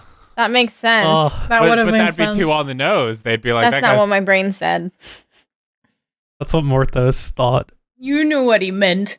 Yeah, no, I was like, I'm not gonna like, he made the wrong sign. You have to, I was gonna like wait and see how you played it out, but that's fine. Okay, so we'll just say you make the symbol for that, and I won't hold you Yes. to remembering because my brain's mush too, and not two, I shouldn't say two. My brain is mush and I forget things. Anyway, I'm glad I wasn't the only one. I was like, am I imagining this? I'm pretty sure I wrote this down to be different. So I think Beckers and I are on the man. same page. So you make your entrance as intended in the evening. So it is a little bit busier, and you make your way in, and you can play the same games. Absolutely. Are you going to position yourself at the slot machines again, Morthos? It depends where Bella can sit. That's a good point. Okay, so let's move over to I think I already have you on the main floor. I do. Yep. Okay. So it is busier today. The table that currently has an open seat is this one on the left. They are again playing the same game. The open seat is this one, like the second from the left right here, because this is the dealer. And these three are occupied, but you can manage to sit in this one, Morthos, or you could try over here, which would probably give you a better view of these. And also, you'd be a little further away, but you would actually be facing in the correct direction to Right. look at them, so you wouldn't constantly be having to look over your shoulder. But I So don't those know are if- two. Bella would be able to see me at any of those. That's true. So I'm almost better off on the balcony up above.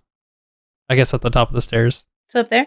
Yeah. And there is like the little shrine thing here, and there's people milling about up here, like having drinks and stuff. So it's not like you would look super out of place. You would just have to continue to be clandestine about like the signals that you give. Yeah, you'd be an eye shot of the guards. Mm-hmm.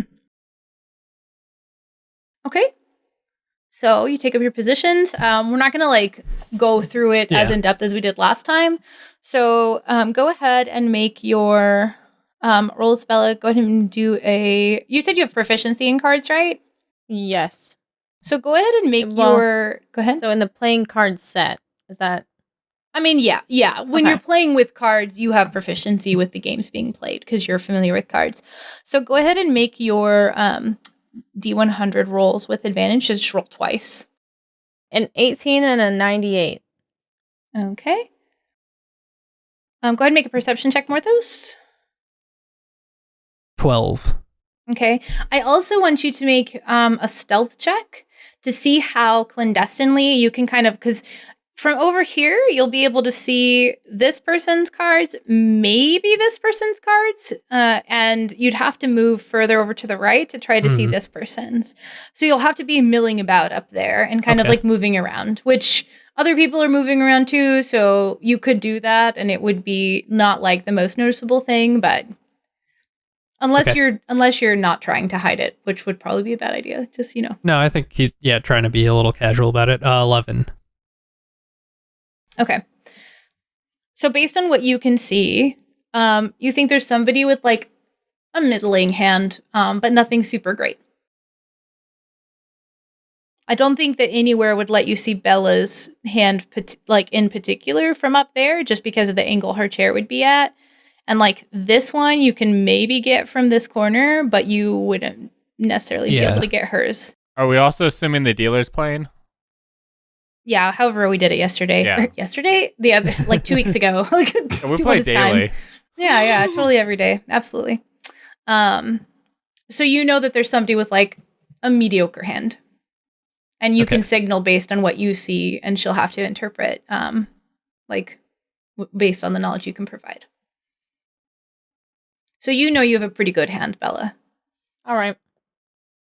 And I guess you should make a perception check too to see how well you can keep up with Morthos while playing.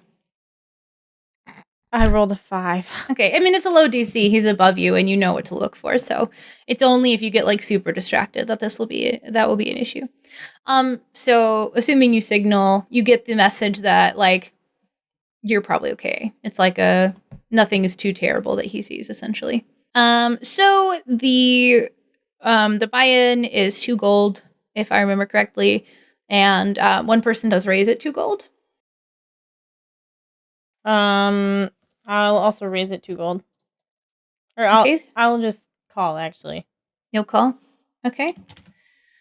Okay, so if you call, one person folds, 2 people match that. You all flip your hands of cards over, and you have the highest set, so you would win. So aside from your initial 4, which you'd get back, you'll get 10 gold. 4 from one, 4 from another, and 2 for the buy-in from another. So let's do a couple of rounds of that. So that's a perception and a stealth check from Morthos, D100 with advantage from Bella, and a perception from Bella. Morthos rolled a 15 on perception. Nice. And a 10 on stealth. And okay.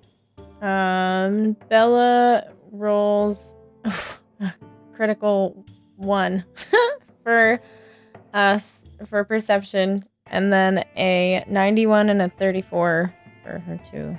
Okay.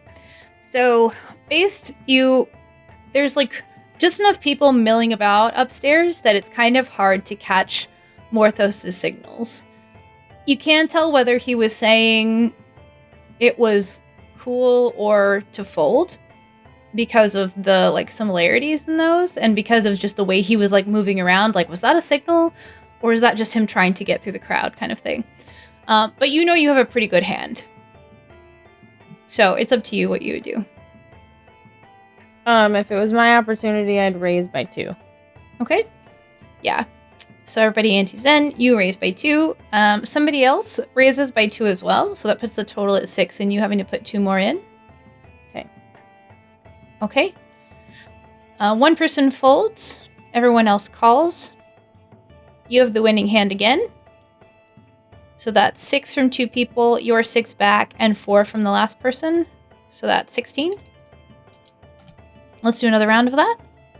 Morthos 12 on perception. Mm-hmm. 8 on stealth. Getting worse as it goes. Yeah, I got worse too. Don't worry. Pushing people out of the way. It's getting busier. It is, yeah. I mean, as the night goes on, it's going to be like more and more difficult to hide what you're doing as more and more people are watching. And if you win more and more people will be watching to make sure. So I rolled a 6 in perception and a 36 and a 64 for my gambling. Okay. It's a little difficult to see with as many people that are moving around, and the person who has lost twice now, the one on the left, the one that's easiest for you to see, is kind of like hunching over their cards almost. It looks like they have a good hand, though, based on what you can tell.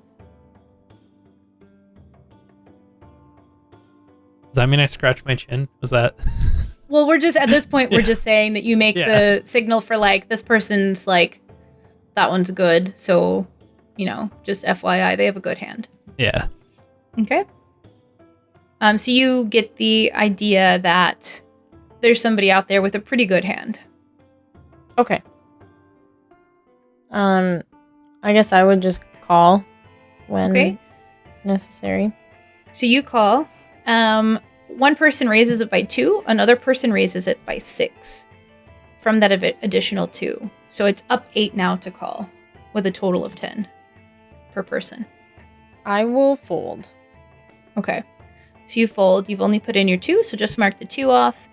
It plays out. The pool actually gets pretty high. One person eventually folds after the pot is at like 15 per person. And the other 2 it gets to the point where basically the person on the left goes all in and the person to their right, so like the furthest left chair goes all in. The person to their right calls it. They have a few more chips left. And then at the end, the person on the left actually won. And they end up with a pretty sizable pot that they've won. And it was like the difference of like an ace high, like straight, and then like a king high straight, literally like back and like neck and neck kind of thing. Would my hand have won? No, Okay. it would not have. You were right to fold. And let's do another round. Okay. At this point, the attention is kind of on that person on the left because they just won like, I think it was like 75 gold on that one go because they both had really good hands and they basically like poured everything into it. 12 perception. Okay. 11 stealth. Okay. And I rolled a 17 perception and a 5 and a 76. Okay. The person on the furthest right, Morthos, one that's the hardest for you to see. Mm-hmm. You kind of are trying to scoot around and get more of an idea of what they have because the 2 people on the left have pretty decent hands, but nothing like outrageously good. You almost feel like one of the guards might have kind of been like eyeing you up and down as you're like scooting over a little bit further to the left and like kind of leaning over the balcony and kind of trying to make it like you're just leaning out and looking out over the crowd or whatever. And make an insight check for me. 20, natural 20. They are looking at you no differently than they're periodically just like scrutinizing other people. So like there's a little bit of that fear, like you might be being watched at first, like, oh no, I might be caught. But it doesn't look like they're paying you any more mind than they are just kind of like actually scrutinizing everyone, like one by one, keeping an eye on things. Okay. You get the idea that the person on the right might have a pretty good hand. You're having trouble seeing their cards, but you've noticed now that you've been watching them that the higher their hand is, the more they kind of start tapping their foot. And they've kind of got like the knee bounce thing going on. So like you think you might see a good card down there. It's kind of hard to get an angle on it, but you think they have a tell and that they've got a pretty good hand. Okay. And then I travel back to the other side kind of to signal. Okay. To signal that somebody seems to have a really good hand. Yeah. Okay. I think also Morthos is getting frustrated too, like, because he, sensed the guard looking at him and he's like trying to navigate through people that he might just like go try to play the slots at this point. Okay. All right. So you'll reposition. And what is your end goal? Are you trying to like hit it big to get more attention, or are you going to stop playing at some point and try to like find the person you talked to before? Like, you tell me what your end points are. I guess Bella will probably make that call because she's the one actively playing. Yeah. Like, is there a point at which you're going to get up from the table, or are you just going to play until like you're like, okay, we're not winning well tonight? I would play either until I hit it big or I lost several rounds in a row. Okay. All right, good to know. Okay, let's make another round of rolls then. You know what to do. Where are you going to go stand now, Morthos? I think he was gonna like abandon signaling and try to actually just play slots. He was like, what am I? I'm not being helpful up here. It seems Okay. like things aren't going well. So you see Morthos start to wander away, and which slot do you sit down at? There's an empty seat right here. Yeah, kind of behind Bella. Here, okay. So you see him kind of sit down behind you, or you see him move, and then you're able to perceive that he sits down somewhere behind you. Mm. So if you're just playing slots and you're stopping, you aren't signaling anymore, Morthos. Yeah. Are you being intentional about your gestures, or are you going to kind of like lose yourself in playing? I think I'm still trying to like hear what's going on at the table, right? Okay. Like maybe I So can you're not be going to accidentally lean boisterous back and if I like need cross to, your or- arms or whatever. Right. Okay. So you're still being intentional. Good to know. I was like, based on who Morthos is, I don't know whether he would just like give up and not let her know and accidentally give bad signals or what. Okay. So you go ahead and then instead of making, go ahead and make your perception rolls. But if you're just listening to what's going on, you're not going to like know what anybody's hands are. Yeah, 13. You're just keeping an eye on things that are going. Another 5. Okay. So then go ahead and you roll your 2 D100s, Bella, and you roll your 1, Morthos. I got a 31 and a 44. Okay. And I got a 62. It's kind of hard to see Morthos from where you're at, Bella, just based on the like angle. So even when you're like looking at your cards or whatever, if you try to kind of like glance behind you, you can like catch him out of the side of your eye, and you can't tell if he's still signaling or if you're just like not able to see it. You might have to like maybe you might get a better idea of what's going on, but you didn't really get like a good look this time, basically, because he was like shifting positions while this was going on. Mm. So you're not really sure how to proceed. You've got like a middling decent hand. So the buy-in is 2, and then the person in front of you calls. So there's no attempted like bet at that point. What do you do? I'll also call. Okay. The whole table calls. Cards flip over. You actually won. They had really terrible hands, like truly awful. Aww. Yeah. And you get your 8 total, including the 2 that you put in. Morthos, it was one of those situations where like you were like one symbol away from hitting like a line, but it didn't actually result in a win. And I think, what did I say? These were like a silver a play machines, so. right? Yeah. So mark off a silver every time you roll. So go ahead and make your percentage rolls again, both of you. 83. Okay. I rolled a 66 and a 72. Okay. And then make another perception check to see if you can tell what Morthos is telling you, quote unquote. Did you mean for us to see those rolls? Me? Oh, no. Oops. Wait, which one did I roll? You rolled 3 3 D100s. 3 D100s. Oh, it didn't click to GM this time. Oh, well, that's fine. Don't bet. Yeah, You right. can't actually tell what Morthos is saying. Right, because I crit failed my perception. Uh-huh. So again, it's like, you don't know if you're just missing it because it's so hard to see him where he's at, or if like, you looked a couple of times and you thought you got a pretty good look and it just didn't seem like you were getting a signal, like weirdly. But you've got a pretty decent hand. I do have a decent hand, so I'll call. Okay. The person to your left raises it 4. I'm not confident enough to raise it 4, so I'm folding. Okay, that's fair. I think that's a fair play. Yeah, middling hands we don't go up 4. That's crazy. Yeah, especially if somebody else does, like, rather excitedly, right? Okay, so it goes around. The person to your right actually does call them, and then the person to your left ends up winning. So you're only out the 2 from the original call. Okay, let's go ahead. Like, you tell me when you want to stop, so we'll keep rolling until you tell me when you're done. Well, I lost the last 2, right? Mm-hmm. Let's try for one more and we'll see what happens. Okay. So I rolled a 13 perception. I rolled a 16 perception. Okay. I rolled a 29 and a 6. Okay. Not great hands. No. Well, a hand, not a great hand. You can hear that there's no there was that one moment of kind of like loudness and like celebration going on the table behind you, but everything's been pretty quiet since then, Morthos. Okay. And then I'm gonna pull the lever and get a 60. Okay.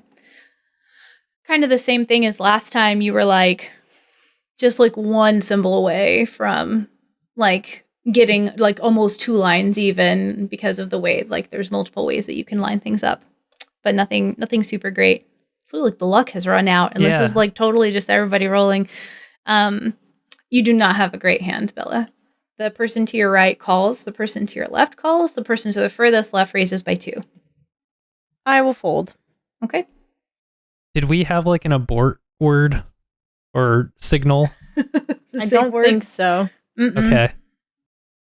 I think I'm gonna start like coughing or something to like try to get Bella to like so everybody turns or something. I don't know, making enough noise that it's like choking. Yeah. Okay. And then get up from my spot. Okay. And just kind of look at Bella. Okay, 1 second. Let me. Real discreet. So that one of the attendants kind of sees you like starting to cough, and they come over. It is a tall human, kind of like lanky, a little bit of like when like a boy grows tall really quickly and they have that like tall person stoop. They're kind of like lanky and they have that like awkward body posture of somebody who's like young and like hasn't quite learned to like carry themselves yet, basically. And they come over and they've got a little name tag on that says Ryder. And he's like, "Oh, sir, are you okay? Do you need any help? Are you choking on something?" I'm fine. I just need a little sip of something to, cleanse the palate. Of course. Do you prefer water or would you like a malt beverage? Yeah, malt beverage sounds nice. He like his hand goes up and it looks like he's making like a signal. And after just a few seconds, one of the servers comes over and they've got like one of those tiny little cups with like a little like drink in it. It's not like a huge drink, but it's like a little something. It's like vaguely citrusy, probably some kind of like margarita-esque type drink. So it's not exactly the most soothing thing, but it's not like super, super citrusy. So it's not going to burn you or anything. Yeah. Like if you were really coughing. He's like, "Does that happen a lot? Or I didn't see you eating anything." Oh, yeah, I just had a late night last night, and I guess I've just been, feeling a little under the weather. Oh, late night. I see. Wait, were you here? Oh, yeah, yeah. So I did pretty well for myself last night. But so far it's not working out as well. I think I might try a different machine. That helps, I hear. Yeah, All thank right, you. well, yes. If you need anything, let us know. They just seemed generally interested in you. It wasn't like scrutinizing. It was definitely just like that overly friendly person who's like, "Are you sure you don't need help? Are you sure? Because I can help you if you need help. Like, I'm here if you need anything." Okay. So you see this like awkward interaction, Bella. Did you say you get up when he coughs like egregiously loud? Mm-hmm. Okay. Yeah. You see this like awkward interaction between this person who's like overly friendly and helpful and then like leaves. What was that about? Are you just walking up and talking to me now? Yep. Oh, God. I feel like things weren't going well. So you caused a scene? You thought yeah, that was a good idea? The guy recognized me. He knew, I'm a big deal now. So you caused a scene and he recognized you. Yeah, so I'm gonna go win some money at this other machine now, and you gotta figure out what you're doing. Get it together. Excuse me? Why did you cause a scene if nothing is changing? You abandoned me. I was giving you a lifeline. No, what are you talking about? You were sinking over there. All right. What's Right. your plan? So we're just gonna stay and just gamble elsewhere? I don't know. I have to now that I told that guy I was gonna go to a different machine. Wonderful. Okay. Have fun at that machine. I'm gonna meander. Okay. Well, I'll spin twice and then get up and I'll figure it out. We can meet up by the fountain. Okay. By the fountain. I'm gonna head up to the fountain. Okay. I'm gonna do just two spins in a casually quick manner. Okay. Which machine are you gonna sit at? I think that bottom left one, if that was Okay. still available. Mm-hmm. There are a couple over on this side that are open too, but I didn't say that earlier because you definitely would not have been able to see what was going on from over there. So you can sit at the one on the far left totally, but there are a few other machines on the other side. Those ones on the right don't have cushions. Why even? Come on. True. Oh my gosh, they don't they? Oh, I think I just like literally forgot to put cushions on those. Like, I straight up did. I straight up forgot to put cushions on those. Shitty Why would you staff point today. that out, Bryce? Because it's on the map. This is what I'm going off. It the could have been information I have. intentional. Yeah, maybe the staff. What if that's messed where up the today. attendants sit? The attendants sit It's at the opposite slot of the machine? poker tables. All right. So yeah, I'll roll my 2 and then meet Bella up top, regardless of what happens. All right, roll your 2. 47 and 85. Okay. What are you doing while you're upstairs, Bella? I guess looking over the whole casino and trying to see if there's another game that I can try. Like, I don't know what's at these little tables in the back. They're all playing various card games. It looks like there's some like Faerun Texas Hold'em, whatever that would be called. And there's another table playing there's like a blackjack table. And then that's mostly what's being played at the card tables. And the slot machines all look like they're like true to real life. It's all like basically the same thing with different themes, but the machines that are on the far right side seem to be like higher coin values. Okay. I'm going to try to observe the blackjack tables and see how many decks they're playing with and how difficult it would be to try to count cards. Okay. Go ahead and make a perception check. And in the meantime, Morthos, with that second spin, you end up, it's a small pot, but you end up walking away with 10 additional silver pieces. Nice. Got my money back and then some. Mm-hmm. I rolled a 6 in perception. It's hard to say, like, how many decks they might be playing with. It's probably just 2. Don't think they would be playing with 3. That would be kind of silly. But it looks bigger than 1. All right. I don't know how much more difficult that would make it to count cards. I guess like twice as hard. But that's probably not true because that's not really how math works with things like that. But it is more difficult than with 1 deck. All right. Now I'm just going to mill about with everybody around the fountain. Okay. Yeah, everybody up there is kind of like sipping on drinks and like they're talking to either someone that they don't know and it's very obvious that they're chatting someone up, or they're talking to someone that they're here with and it's very obvious that they're like acquaintances or casual friends kind of thing. Is somebody trying to chat up Bella? Do you look approachable right now? I probably look really sad right now. I was gonna say, like, I feel like Bella doesn't look like somebody, like who, like, not doesn't look like. I feel like, she has Not that aura of inviting. like intensity about her, and so like, if she wants to be approachable, she will make herself look approachable. But if like she's mad or something, then like it would look not very approachable. So I feel like there's like that Yeah, I intensity. mean, unless I look like a weak girl, like a weak, heartbroken girl that like men like to prey upon, like That's true at casinos, actually. Yeah. You're like, oh, you had a bad night? Well, I happen to be a very good gambler. Maybe I can take you under my wing, and I'm a VIP. You know, we got good tables back here where we're just guaranteed winner. I'm Colonel Sanders, and I know what. Did you see that? Speaking of Colonel Sanders, they released that dating game, and now they're making a movie. Yeah, It's a Lifetime original movie. It's a Lifetime original movie. But it's a I short. had no you idea. haven't It's a seen it? Lifetime Yeah, original mini movie. Yeah. Mini movie, it's out. Oh and it's my called god! Recipe for Seduction. I kind of I want to cannot. watch it. I was like, I can't do this. I can't. Did they put it on YouTube?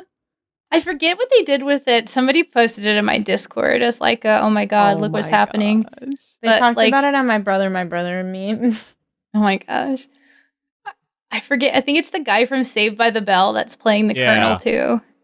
Mario. No, not Mario Mario. Lopez. Mario Lopez. Yeah, he's playing the Colonel. Wow. I was like, really? That's okay. That's not who I see as playing Colonel Sanders, but I Yeah. guess that's what it would take, right? Like, I saw like a little clip from it, and he's like, "I'm the new chef," and I was like, I can't with this. I just like can't. Well, those kind of movies, it's like, Yeah. they're pretty cringe. It seems like you can watch it on the Lifetime website. If you go to if you Google Recipe for Seduction, you should be able to find a link to their website. That's hilarious.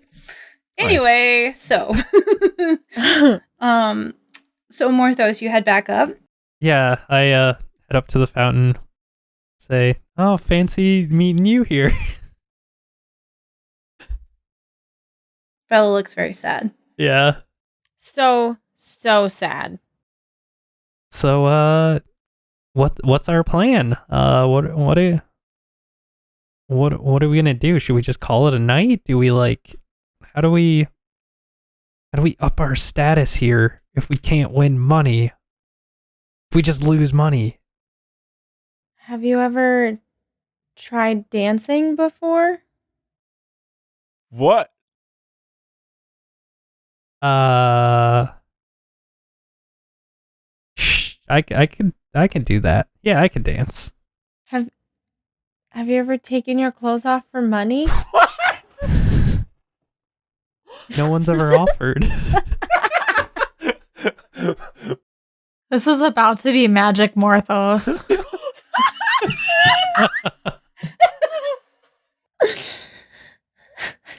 She said Magic Morthos. Oh my Pretty god, good. continue. God. Oh, I'm so sorry.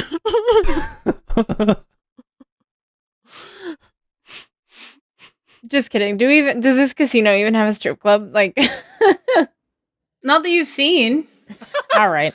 Doesn't mean you couldn't try to start one. Do casinos typically Just jump have on this strip bar clubs? and start taking your clothes off and dancing. Mm-hmm. I mean, they have clubs in casinos where Mhm. there are totally like go-go dancers and stuff in cages doing all that stuff. Mm. Yeah. Mm.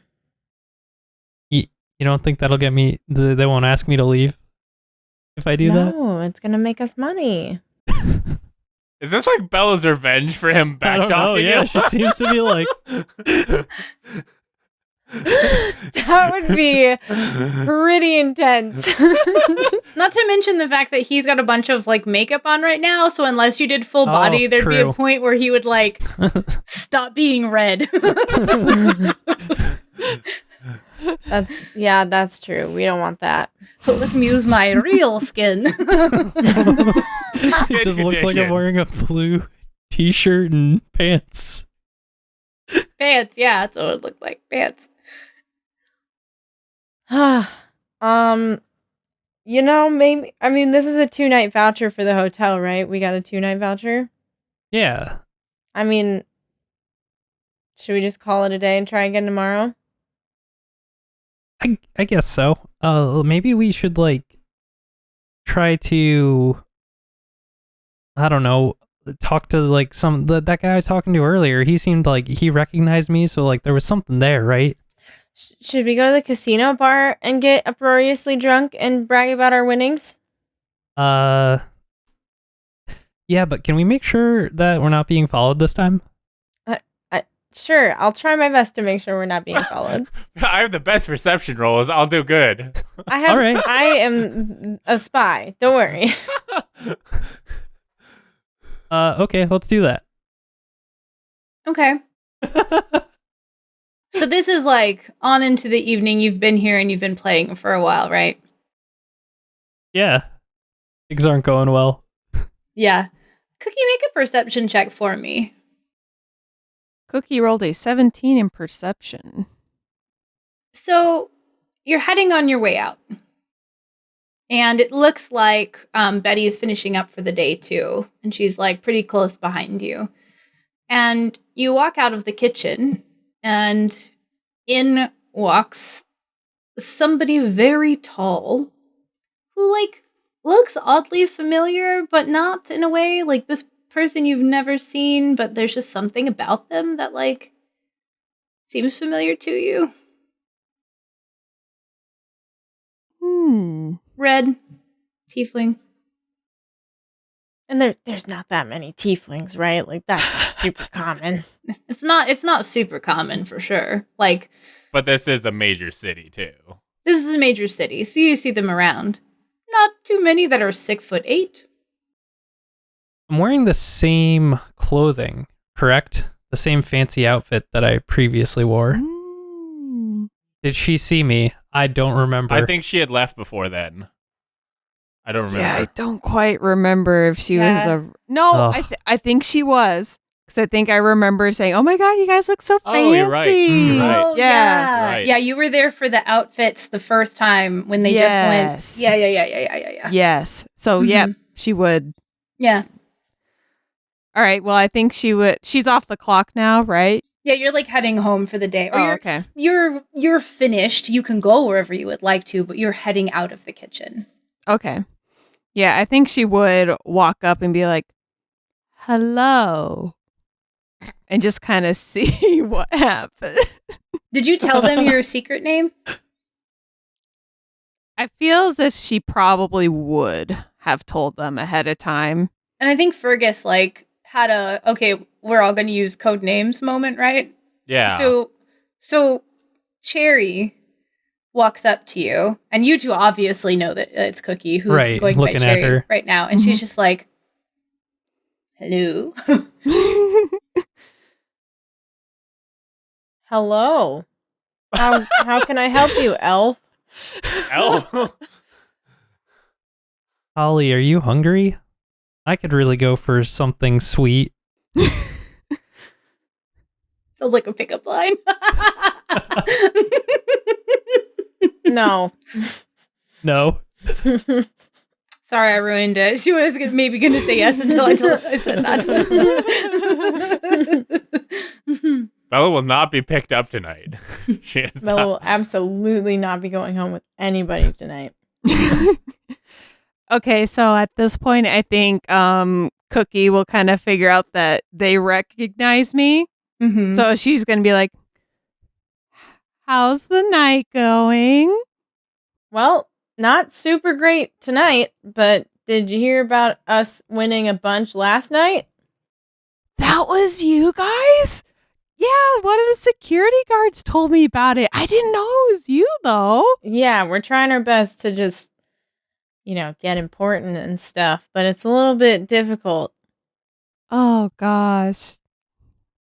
Luck's just not on your side tonight. Yeah. Do you have any money? Because we could turn that into more money. That's our whole strategy here. Well, I don't really think I have much money on me, but I could maybe give you a little something that might inspire you to do better. All right. Yeah, let's try As long as that. it's not cocaine. It's a Coke what? And she just... No. Don't worry about it. About this point, you two see this like small, older, gnomish lady come like walking out of the kitchen. She stops and she's like, "Oh, Cherry, are these friends of yours? Look at this one. He's a big one." Yeah. Well, these were the big winners from last night. Oh, Did you hear about them? I did. There was some word around. Well, they were just talking about how tonight's not going so well, so they needed some they came down to get some munchies and Some see if they liquid can maybe courage. Pick-me-ups. some stuff to kind of help them maybe get that luck going again. Yeah, you should give them one of your pies. Those are bound to make someone feel better, right? Those are really good. Yeah, that's exactly what I was thinking too. So Bella, I make think a perception check. Sorry, go ahead. oh, that's fine. She was probably just gonna run and get them and Okay. bring them back. That's all I was thinking. I rolled a 17. So while Betty was talking to you all, you realize now, because there was kind of a lot going on for a second there, that she touched her ear and then her nose and then crossed her arms. Cool. Great. Okay. And I'm going to signal back that I picked up on that. When you do, she kind of there's a little bit of a not a full wink, but a little a sparkly eye kind of. She's like, oh, this one, she's pretty. And I'm going to blush and say, oh, thank you. Well, any friends of yours, Cherry? Friends of the kitchen, then. Assume you're back with the pies now. Yeah. Okay. Well, you let us know if you need anything. I'll be back tomorrow. She heads out. She definitely wanted to make sure to give them the ones that had the strawberry roses that were carved by Betty for sure. That Betty made. The extra super fancy ones. Yeah, she brings out these little mini strawberry pies. Your cherry. They're pies of strawberry. And the little cut flowers on the top that are cut out of strawberries. You almost thought it was maybe a real flower at first, but then as you're eating it, you're like, that's definitely actually fruit. My goodness. Or not eating it, but looking at it closer, I guess. You don't have to be eating it right now. Sniffing it. Yeah, it smells like a strawberry. You don't smell roses. It's we could sit down if you want. And we could, while you eat. Sure. Sure, yeah. That's not a bad idea. Take a breather. So, I take it you haven't had much success getting into that certain area? No luck yet. Yeah. Well, you're certainly making a name. I heard about, the winnings of last night, so you're definitely on the path there. Yeah, and I'm up again tonight. Holly, on the other hand. Well. Oh. My bad. I forgot that I was the one supposed to be signaling to me what the others at the table were doing. I apologize. I'll be better about it next time. Conversation in the casino. We're in the corner somewhere. It's loud. It's in the staff loud. area. No one cares. It is in the evening, but so that there's people around there eating. A server does come over at some point and ask what drinks you want, but you would see them coming. It's not like they sneak up behind you, so you can. We're also divert the speaking conversation. really quietly. Yeah. I assume I'm not, they're like, stage yelling whispering this. right now. Yeah. Yeah, but not suspiciously quiet. Conspiratorially quietly. Yeah. Yeah, where we're like, So, heard you were winning big last night. That's good for our plan. I'm kidding. Sorry, continue. I feel like that was Morthos would great. totally do that. You might. Yeah. Well, I am kind of, I don't think we're friends yet, but I do know of one security guard that I'm pretty sure he's guarding the door to the VIP section. Maybe I can throw in a good word and see if he can help you out to get That in would there. be wonderful. I would certainly tag along. I would also be there. I thought you were making a cookie reference because of tag-alongs. Oh. Man, I wish I was that witty. Apparently, I'm that witty. No, I'm kidding. I was like, oh, what a good way to be like, cookie? Yeah. It's like, I think he and I would have... also enjoy a chocolate chip. like Oh my poker God. chips, you know? Oh, man. It's like, I think he's still here. I believe we have similar work schedules, so I better go check to see, and I'll just let him know that you guys are here and you're the big winners from last night, and maybe once you're done with your pies and hopefully maybe you've done better, he'll kind of notice you. All right. How does that sound? Yeah, you do-si-do, and we'll help ourselves to Samoa. Okay. Okay, I'm done. I'm super bad about giving out GM inspiration, which I definitely should do, and I'm going to try to be more mindful of that going forward. So you're definitely getting one from me for the pun. That was good. That was good stuff. Okay, so I think then Cookie would probably, unless they have anything to say after that, she would probably go to Rico and kind of like be like, hey, so those winners from last night, they're actually here again. He's kind of like, oh yeah, I heard about that. Where are they at? Well, they're currently down at the kitchen. That's where I just bumped into them as I was heading out, and I gave them some pies, but apparently they're not doing all that great tonight. And so I guess they're kind of just down there, you know, taking a breather from the floor, if you know. Bummed out. Yeah. So kind of how things always work in the casino. You get a good night, and you get a little hooked, and then you come back, and luck's just not on your side. Well, I guess it's like maybe they would do better if they were actually in the VIP section, because then they'll stir up more talk to the casino.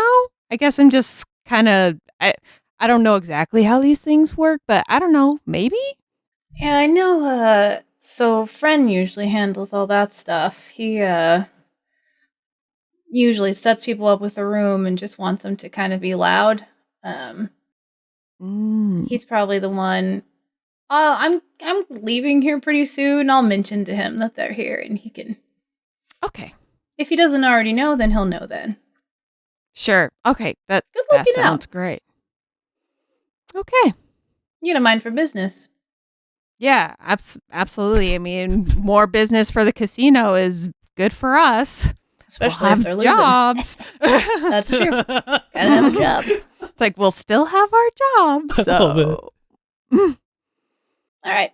I'll let him know. You know, if we all have universal basic income, we won't need a job. We can just could just gamble it all away anyway. No. Oh. Don't get me started on a universal basic income tangent. Like, did you know that the 5 trillionaires in the U.S. just made like quadrillionaire? 2 of them did, or whatever. And yeah, this is why rich people shouldn't exist. And we should have universal basic income. You just gotta like translate in the D&D stuff. So like, hey, can you believe that the collectors got all this money? What are we making? They haven't made minimum wage in this place in forever. I feel like that's the kind of rabble rousing that you have to get up to try to unionize the workers. Yeah, but if they're already rabble rousing, somebody might have an easier time. Yeah, that's true. Okay. Is there anything else that you plan to say to him, or is that kind of your like exit point? I think that's about it, because don't want to be too suspicious about it. Yeah. Yeah. You don't get any like vibes from him like he's like, good idea. It was kind of more like, yeah. It doesn't seem suspicious of you in any way. Sure. So you take your leave. You feel good about that interaction. You think he genuinely will tell whoever it is that he mentioned that they're here just in case that's important. Like, it didn't seem like he was brushing you off or anything. Do you feel confident about that on your way out? Do you head back to them or do you go home? Yeah, for the I night? think she would probably, if they're still there or if they're on their way back or whatever, kind of just quickly fill them in and be like, hey, someone might let you in. It's like, I put in a good word for you. That's all I can do. Thanks so much, Candy. Thank you, Cherry. No problem. I don't it's remember Dracus. your code name. Dracus? It was nice to meet you. I didn't remember his code name either. I didn't either. remember my code name either. Yeah. I'm glad he remembers the code names. That's the only thing I've retained. Can't remember the gestures, can't remember anything. It's just no, that's Holly. Yeah. Whoever asked, that is Holly. Okay, so you had initially talked about heading back home to your second night of your 2-day stay at this place. But then now that Cherry has put in a word for you, do you plan to stick around for a little bit longer and see if your luck changes? Could she have given them inspiration too? I want to make that clear too. I figured the baked goods were your inspiration, I just right? want to make sure that, yep. Especially 100%. with the inspire you. Yeah. I caught on. Don't worry. I play bards. I know what's up. So you do. Okay, good. Both of you do have a bardic inspiration. It lasts 10 minutes in game, so you probably have to use it on one of your first couple of spins or hands. But you do have that to use. So, what are you planning to go back and play? I want to play Blackjack. Okay, gonna go play Blackjack. What are you gonna play, Morthos? I Come play also Blackjack with want me. to I'll play teach you how to Blackjack stack the at table. the same table. Okay. I mean, it kind of it makes sense anyway. The two of you were big winners last night and they gave you the vouchers together. So it seems reasonable that the two of you would have been at least would have made friends. It doesn't look super, you can reasonably assume that it doesn't look way suspicious for the two of you to suddenly be playing together at this point, if that makes sense. Okay. So you could totally go play at the same table together. Okay, so I think Blackjack we could actually do with the decks of cards. Yes! So let's actually do that. Let's see here. I've not done this before. All right. Oh God. I like the idea that Morthos is constantly walking up to Holly and being like, "Oh, fancy meeting you here," or "Oh, we ran into each other again." I love it. Okay. You two each roll initiative just to put yourself on the turn order. I rolled an 18. I rolled a 21, so natural 20. Okay. So Okay. Fine, Everybody have be a rolling higher nat It's that 20s bardic with me. inspiration, all right? It's not Morthos burned his bardic inspiration on an initiative roll. Okay. So those are the cards that are currently side up on the table. And then, oh my God, remind me how Blackjack works. There's one that's down or you get to see them both? The dealer's hand is down. You only get to see one of the dealer's cards. That's what it is. Okay. So now I'm going to deal 1, 2, Morthos. So you've got your second one there. I guess you'll have to show everyone. Oh, okay. It's a 6 of clubs. So 6 of clubs and a 2 of spades. Would you like another card, Morthos? I'm trying to figure out if Morthos has the basic wherewithal to understand what to do in Blackjack. You said he's been to casinos before, though, right? Yeah, I feel say like Blackjack's the beginner game. Okay. I feel Yeah, like he yeah. doesn't have the proficiency in it that Bella does. Okay. But he understands how the game works. Yeah, and I All right. imagine that if there was any confusion, the dealer's going to tell you. Yeah. Yeah. Okay. Yeah. He's gonna That say shit's hit not me. gonna fly at the VIP tables, though, just so you're aware. Yeah. So you do want another one? Is that what you Yeah. said? Okay. All right. Tell us what your card is. It is a 2 of hearts. Okay. 2 of hearts. 13. Bella, would you like another? Yes. A lot of 2s out already. Interesting. Oh, that's a king of hearts. I bust. Okay. And then one for me. For shits and giggles, can can me and Beckers be also people at the table? I feel like we haven't played in a while. I know. I just want to do something. I know. I always feel bad for Bear. I'm like, you can't talk. You can't do anything. Sure, yeah. I got a roll earlier. It was fun. I got to roll. It was fun. I feel so bad. What is Bear doing? Actually, sideline. What is Bear doing right now? She's still winded. She's still winded. Taking a nice bath, getting fur all over the hotel tub. There you go. Somebody comes in to clean it, so it's not that big of a Clogging deal. the drain. Do you have any night activities planned for them, Fergus, or was all the training during the day? Yeah, I mean, Fergus is at work. Oh, that's right. So you got the place to yourself, you and Rascal. I would assume Rascal's chilling in the alley like we had discussed. Oh, that's right. Just kidding. So you've got the whole place to yourself. Just taking a bath, chilling out, maxing, relaxing, all cool. Mm-hmm. I was trying to give you an opportunity to roll, but you don't have to roll to take a bath, so. I mean, how did they run the bath? Is it too hot? No. Did you burn yourself? Bears have working, like, digits. Like, they're not, like, I don't know. I have a surprising set of skills. Yeah. Yeah, honestly, like, it's pretty dexterous for the average bear. Yeah. So the dealer also busted, which means that Morthos won. Nice. Say that this was a 1 gold buy-in table. Yeah. So I lost one. Well, okay. So Mhm. what's the winnings? I forget what the winnings on our on 21. Well, what do you win when you win against the dealer? Like, obviously, you win more. Chips. If you hit blackjack, you get like 2.5%, but I think it's like a 1-to-1 otherwise. Like if you bet 1 gold, you get 1 gold You extra double your back. money. Oh, yeah. Yeah. So you just get your 1. So this will be a slow. I thought if people.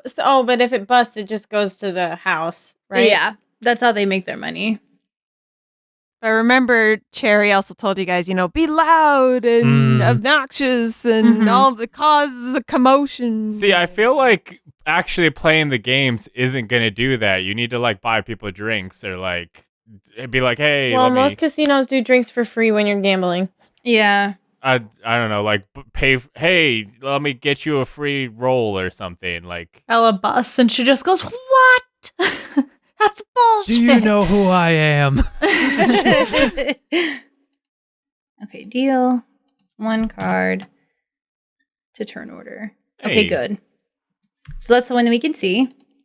I have a 5 of diamonds and a 6 of diamonds. Oh, nice. 11. I have an 8 of hearts and a 4 of spades. And what you can see of mine is a queen, but you can't see the other one just yet. All right. Would you like a card, Morthos? Yes, please. Oh, I got an ace.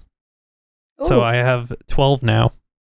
Well, no, ace isn't an Ace ace. can be 10 or 1. Yeah, so he got 21, right? No, it's 11 or 1, isn't it? Yeah, it's 1 or 11. Yeah. So if you're at 11 and you get an ace, you just go up by 1. Yeah. Oh, Okay. Ace of clubs.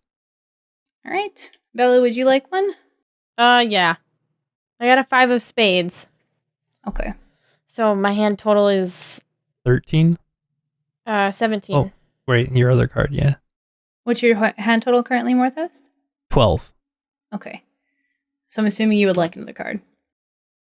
Depends on, I guess, what happens with the dealer. Yeah, if Are the they dealer hits standing? 21 or busts. The dealer is holding currently. Oh, okay. Ooh, yeah. Yeah, Morthos is going to take another card. Okay. What'd you get? A joker? Oof. Just That's kidding. over. Let me send you one more. I don't think those are supposed to be in the deck. My bad. Yeah, no, Joker's not the same as a jack. Duh. Joker's an automatic win. Hey, a 9. I had 21. Nice.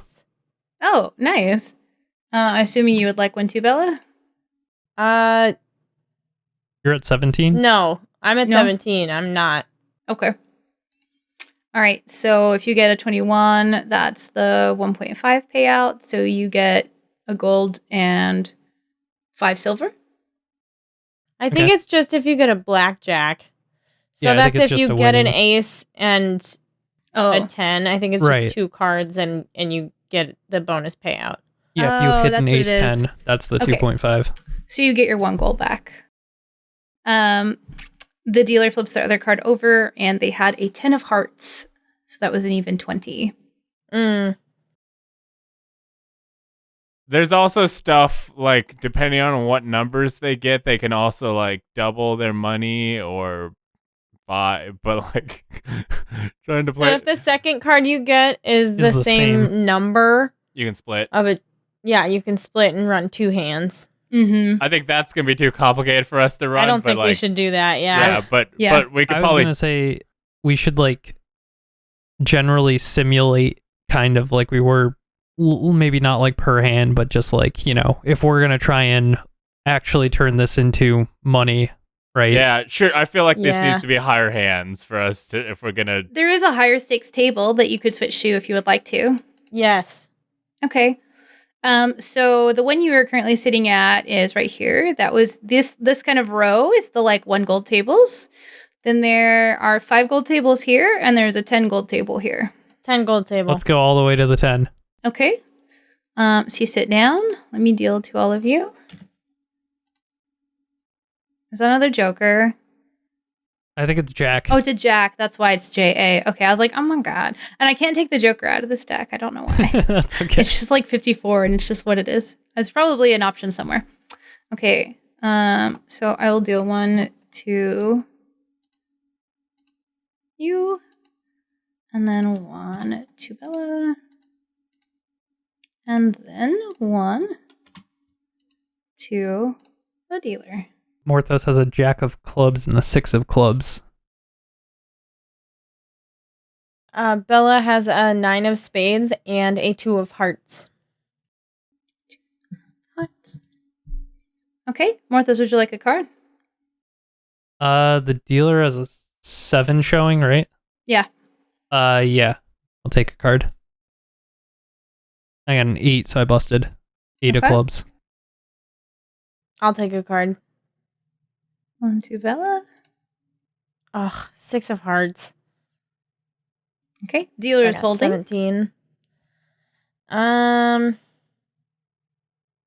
I'll hit. Okay. Fuck. Bust. What did you get? Queen of spades.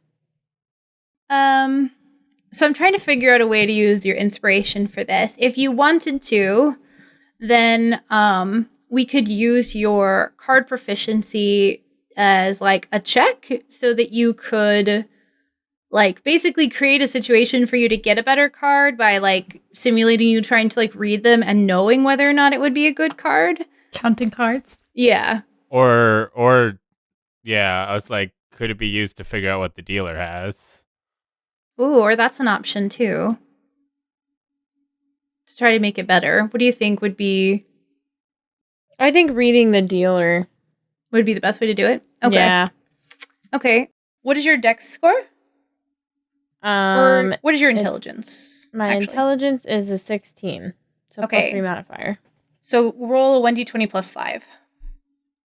I rolled an 8, so it'd be a total of 13. Okay. Would you like to add your inspiration to that or no? No. Okay. They look like they're holding for a reason. Because if you hold and you lose, you still lose. It doesn't matter actually whether you hit or not. Because if you bust, you don't pay anything extra. You just have to beat the house. Right, Yeah. you pay Okay. up front, so if you bust, you just lose your 10. Yeah. Okay. Yeah. Yep. So I would have lost this round already. Yeah. Why don't we do like a summation of the next couple of rolls by Okay. rolling percentile dice again, just like your percentage chance of winning, just to make it go like so we're not having to sit here and like deal hand by hand. And then if you want to use your inspiration, you can roll an extra roll. We'll do that instead. And since you have proficiency with cards, you already have advantage, Bella. So you could roll twice already, and then you could roll an additional time if you have 2 bad hands, or basically if you want to like replace one of those. Okay. So go ahead and roll your there we go. I'm going to use my inspiration. What was your first numbers? I rolled a 31 and a 6. with my with my advantage rolls. And the inspiration rerolls a 68. I got a 96 and a 43. Okay. Bella, you win. Morthos, you win as well. So you each get 10 gold back on top of what you already paid. Is that enough for him to get like a 21? Like the 2.5? 96? I would say then it would have to be like basically a 98 or 99 or 100 to get the full blackjack for that to translate to a like 1 to 100 scale. So let's go another round. I rolled an 8 and a 68. I rolled a 62 and a 30. The dealer busted. So each of you win. Cool. So you've run 2 hands now at like the high roller table. So there are a couple of people like milling about and like taking interest in what's going on now. Let's go ahead and roll another one. Man, you're rolling against me. When we switch it to rolling, I start doing really poorly. Oof. Speak of the devil. I got a 23 and a 9. Okay, you do still have an inspiration if you would like to I'd reroll. like to cash in my inspiration. Okay. 90. Okay, yeah. That was... And I rolled a 21 and a 29. Okay, you both win. The dealer busts again. Oh. Bad hands for the dealers. Cool. Okay. All right, let's go another round. Additional people are starting to take notice now. The servers have come by and offered you drinks, kind of thing. I rolled an 89 and an 86. Okay. I rolled a 63 and an 88. The dealer got a blackjack because I rolled a 98. Shit. Who loves this round? In we go. All right, let's do another one. Ooh! I rolled a 100 and a 28. 81 and a 5. I guess if you get a blackjack and the dealer gets a blackjack, you would still win, right? Because, like, there's no way to... What? Gosh. If the dealer and a player both have blackjack, the result is a push and the player's bet is returned. Yeah. Any insurance bets are paid at 2 to 1. I forgot about insurance. We're not playing with that. Yeah. That does not have blackjack. We're not playing with a lot of insurance bets. things. Yeah. So it's like a draw, basically. Unfortunately, I'm so sorry that I rolled a 98 on that one time when you rolled a 100. Fine. But the sound that you heard the other night when you heard the like running water and you realized it was coming from the direction of the fountain, and you knew you were like too far away to have realistically heard that when you went up there and you saw what it was, you kind of get that like there's that like almost like the sound is like a tingling in the back of your mind. Like you hear it, but you don't really hear it like out loud. So let's everybody roll again. I rolled a 65 and a 38. I rolled a 58 and a 36. Uh-oh. Okay. Both of you win again. Oh. Nice. Take that, dealer. Take that, dealer. So at this point, like I said, a few people have gathered. Like a server has come over and given everyone drinks, and now they're kind of like cheering you on when you win, like how you see in like the movies at a casino where somebody's winning and there's like everybody's around watching and they're kind of cheering, and you've won enough times at a high enough table that you've gathered like a little crowd. So let's play one more. I rolled a 65 and a 76. Roll another time, Bella. I rolled a 14 and a 2. Just kidding. I rolled an 80 and a 98. So you did not beat the dealer, Bella, but Morthos, you did. In fact, I guess you had a blackjack. Did I get? Okay. Cool. So you got 15? 1.5, right? Is the payout? No, wouldn't it be 25? I think it's 2.5. Yeah, it'd be 25. Well, I mean, it's whatever you say it is. Yeah. But Most blackjack tables have a blackjack payout of 3.2 or 3 to 2. That means for a $5 bet, you win $7.50 instead of $5. oh, okay. So that's a 1.5. So I should give 10 back. Yeah. Yeah, that's Okay. 15. So 15. Okay. Oops. Yeah, blackjack usually doesn't pay that well. It's like the starter deal. It's like quick little games, yeah. Yeah. Okay, so at this point, especially after your additional win and having like you've had like 2 blackjacks and Bella's had one as well. It's like a pretty rare hands. A few people have gathered again, and a familiar Dragonborn shows up to you. Says, "Ah, I was told that you were here again." Oh. Oi, you. No, I said No, Roy. Roy. Roy. Oh, not that familiar Dragonborn. Sorry. So Fren shows back up. The person whom you saw last night, who gave you the vouchers for the hotel. He brings drinks that look like they're nicer and not served in like the little cups, like the drinks that the servers are bringing around. And he's like basically just like welcomes you back. So I was told you were here, and I see that you are doing quite well for yourself tonight again. He's saying like a little bit like overly loudly because the crowd is here, and the dealer is kind of sitting back shuffling. So well, will you cheers with me? Oh, yes, of course. And he kind of like waves somebody over and takes one of the like the little cups or whatever, and from the house. Does a little cheers. Perfect. Takes a sip. Ding.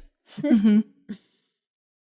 So I assume we'll see you again tomorrow. You've been here for a couple of days now and have been doing well for yourself, he says as he's kind of like glancing around at the people gathered around. There's a few like claps and some other people come over.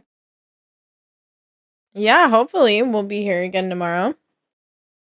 Oh, well, of course, I'm sure we'll see you. Might clean us out at this rate. Might have to sell the Violet Scepter. He kind of like gives you an odd look and he's like, yes, well, perhaps. Oh, jeez. Like, what the fuck was that? Kind of a weird thing to say. Yeah. Well, I hope you enjoy your evening. And I'm sure you'll all come back again tomorrow to see them continue to win big. Man, he's just kicking us out. He's like, you guys haven't done enough today. No, he's not telling you to leave. He's like, he's coming over and acknowledging that you're doing what he said. You don't get like a get the heck out of here vibe from him. You get like he's trying to come over and like show the house celebrating with winners. Mm-hmm. So that it gives like a good rapport for everyone, basically. Like everybody feels good about not only like, they don't feel like the house is like angry at winners. It's kind of like what he's trying to do is show up and be like, you're doing well. Yeah, we won big, so we can make more people come to this casino. Mm-hmm. Yeah, in hopes of also winning big. Yeah. Well, if there's nothing else that you would like, another drink or something, I'll take my leave. I mean, I think there is something I would like. Looks at you curiously. I'm just very, very curious about seeing that collection, and I really just don't know what I need to do to see it. There's other casinos I could play at. Make a persuasion check. Wait, was that a... Bella's better at persuading, right? I rolled an 11. Okay, go ahead and roll again for me. And Morthos goes, yeah, she'll do anything. I rolled a 13. Hey. I mean, I'm probably not above it. He kind of looks like contemplative for a moment. He says, well, that is something closely guarded. And while there have been a few VIPs that have had he's like, again, making a show of saying, like, there have been a few very important people who have had the opportunity to gain access to it. I'll have to take that decision elsewhere. You are in luck, though. I can ask today. And perhaps if you've intriguing enough to our proprietor, he will extend you an invitation. I feel like one more night of this and we'll surely be VIP status. Yep. He nods and takes his leave to go, presumably speak to somebody about it. Go ahead and make another round of rolls unless you intend to quit playing right now. Oh, no. Okay. We gotta play at least a few more rounds. We can't just leave after we got the attention. That's sus. Mm-hmm. I rolled an 88 and an 84. I rolled a 31 and a 70. Okay. You both win, although barely, because the dealer rolled a 69. Nice. Nice. Nice. And let's go ahead and roll an additional round. Ooh, I rolled a 77 and a 96. I rolled a 55 and a 36. Morthos, you were not successful, but Bella, you were. But only barely. You were like 1 point higher than the dealer. It was basically like 20 and 19 kind of thing. Nice. Okay. Let's do one more. I rolled a 51 and an 85. A 1 and a 62. Ooh. Morthos, you lose again, but Bella, you win again.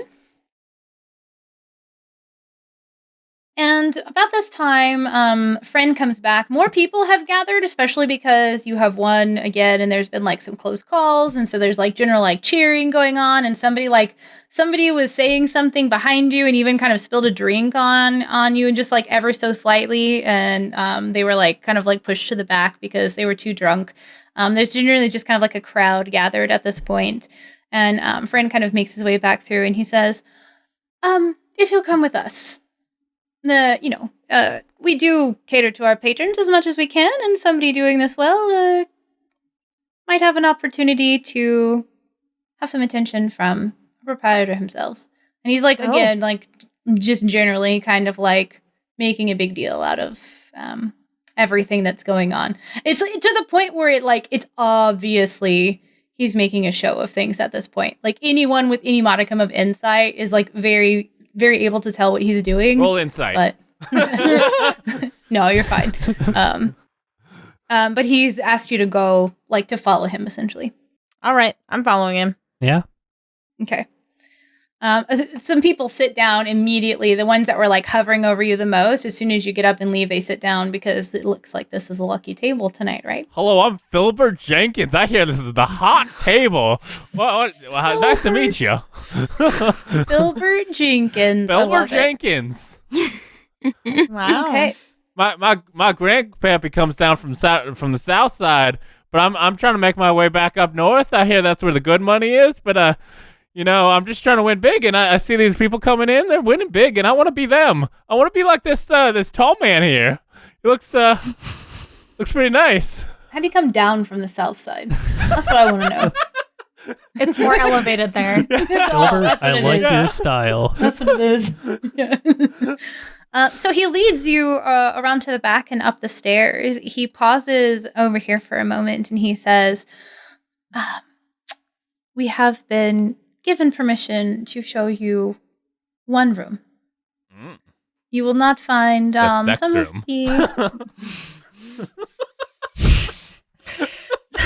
Bryce hasn't talked in a while, so he needs to say stuff now. He's just like, I have to yell things. I'm gonna roleplay all the other characters now. This is what happens when you have a heist and they're infiltrators and they have to go off by themselves. I try to, there's nothing else to switch back to, or I would be switching Bear's back taking and a forth. bath? I don't know. There's probably something going on I know, there. we checked in. Hey, I'm at work.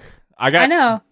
I'm picturing Bear just like carefully but still clumsily, because using bear Oh. claws, like doing stuff around, and just like everything's kind of a mess, but it's Just like picking up a shampoo bottle. Just generally, have you seen that video of the bear playing with the long wooden stick and they're flipping it around themselves? I see Bear doing random stuff like that, the monk bear. Just every so often, we're just cutting back to the scene of the bear, and then you just pops a soap bubble or something, just super nothing happening. He's ordered room service, or she's ordered room service, and there's a plate of lemon bars off to the side. So Fren leads you over to the door that is behind the altar thing, the fountain that's up there. And he says, you've been given permission for restricted access. We'll be accompanied by a small contingent of guards, as these items are quite valuable, and he's not interested in losing any parts of his very precious collection. You won't be allowed to touch anything. You will be required to stand at least 3 feet away from everything that you're looking at, but you can look all you would like. And stripper rules. Look with your hand. Look with your eyes, not with your hands. Not with your hands. Yeah. Oh, so there is a strip club in here. It was in the collection. Wait, you never checked. You didn't know that the collection was people. Yeah. Not really. That just went really Not dark. really. Yeah. So. There's someone holding each item of the collection. And dancing. Someone with the purple scepter. Oh my god. You will gain access to the room with the purple scepter itself. Violet scepter. Damn it, God, you did that to me. You called it a purple scepter. This is my brain. You I guys win. stop. I win. Okay. It's the purple scepter now. No. You will be given access to the room with the violet scepter. It is on a platform all of its own. You will need to stay farther back from that one. You will see the line marking for viewing on the floor. Please keep your hands to yourself and enjoy. And that's where we'll pick back up for that part next time. So then, Fergus. Fergus goes into work at the Frog and Farkle. Frog and Firkin. That I remembered. The Frog and Firkin. And Fergus walks in the normal entrance, and he kind of looks around and notices Ajax serving people. I imagine like when everyone's kind of coming in, it's a slow time. You don't have people come in while like it's busy, so people are kind of like, the workers are kind of like chilling for a minute before work gets going. And he goes up to Ajax and he goes, Ajax, how was the date? Date? The elf you told me about. Silver hair. This is all new to you. I'm filling in information as in it's been a bit since stuff, so I'm assuming me and Ajax have a rapport. Has had some time to chat. Okay, Yeah. That's fair. All right. Cass scratched his head. He's like, "Oh yeah, it didn't go like I was hoping for it to. I'm talking to someone new now." Oh, really? Tell me about her. About him. Oh, really? Yeah. I didn't know you swung that way, but man, the pendulum swings the way pendulum swings. I like pretty things. I like strong things. Yeah. So, tell me about him. I don't know a lot yet. Just met him last night.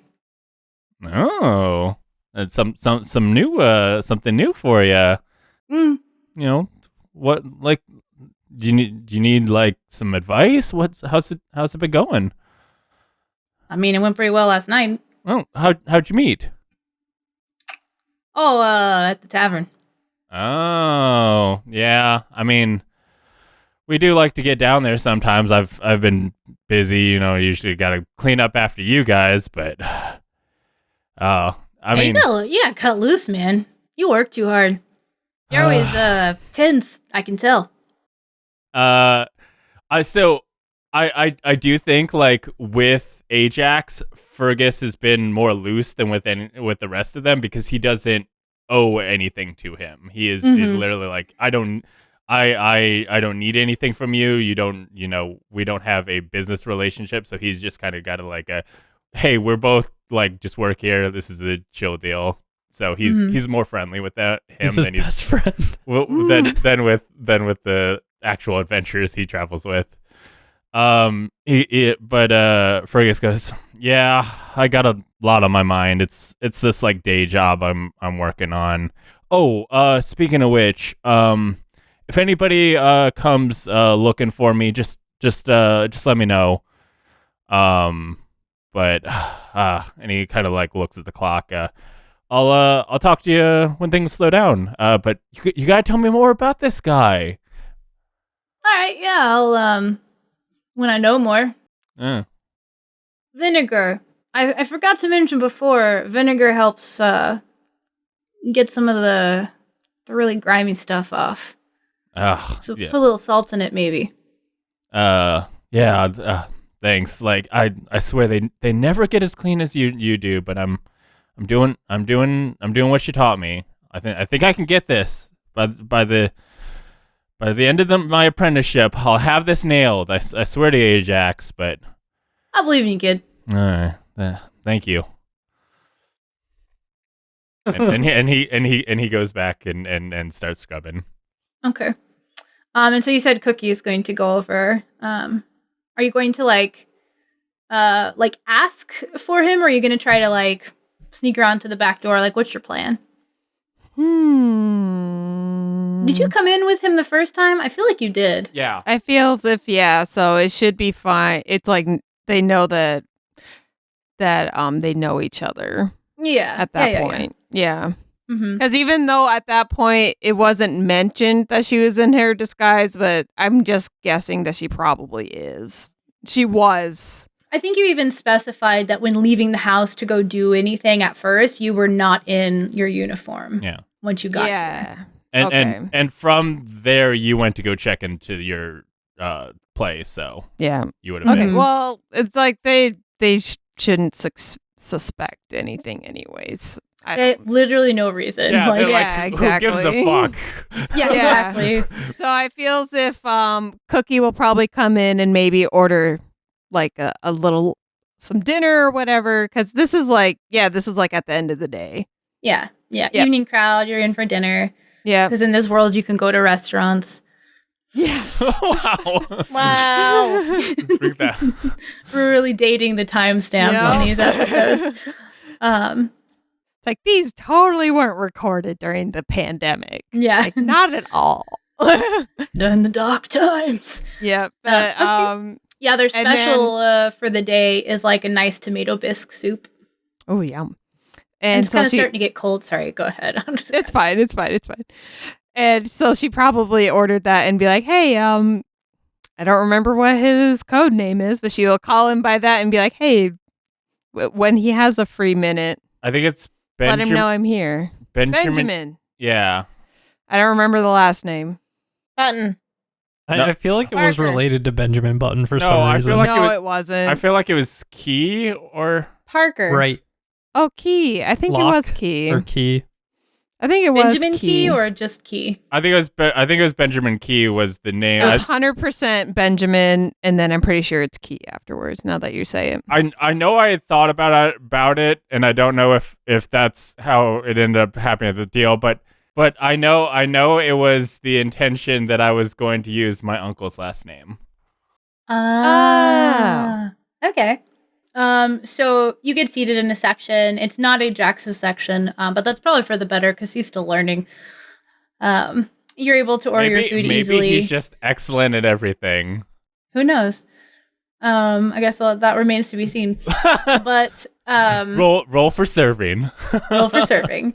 If he were not an NPC, I would definitely make somebody be making like dexterity checks to see if they could not drop plates while managing. Like, I don't know if you've ever served, but I like watch people carry like 6 plates, and I'm like, I can do it. Like, I'm impressed. Honestly, you're more graceful than I could ever be. Congratulations. Mm-hmm. Yeah, Darian.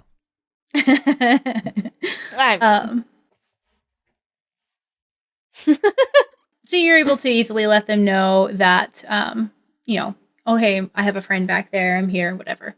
Mm-hmm. And one of the other servers kind of pokes their head in at some point in the evening. Not Fergus, Benjamin. And they're kind of like, hey, there's someone here that says they know you. Fergus like peeks his head out from the back room and goes, "Oh yeah, thank you." And he kind of like throws his rag in the sink for a minute. Yeah, and, dry your hands first and then just Mhm. whoop. No, I don't think Fergus is probably gonna like dry his hand. He could probably like wipes it on his shirt and comes out. But you got like an apron on when you're Yeah. doing stuff like that. Yeah. So I would wipe it on my apron too. Yeah, he's not like, ooh, let me clean him up. He's just wipe him on hand, good enough, come out. Yeah, walks up to Cherry and sits down with her. Fergus goes, so Well, lots kind of gone down today. Well, I kind of befriended one of the security guards that I'm pretty sure he guards the VIP slash collection door area. But him and there are a few other guards in that area as well. But they seem really nice. At least this one. I think with you saying they look nice, Fergus kind of like gives you like a look of like, what? Like, as in like a, why are you caring about how nice the guards are? We're trying to steal from them. It's like, well, we're not stealing from them though. It's like we're stealing from their boss.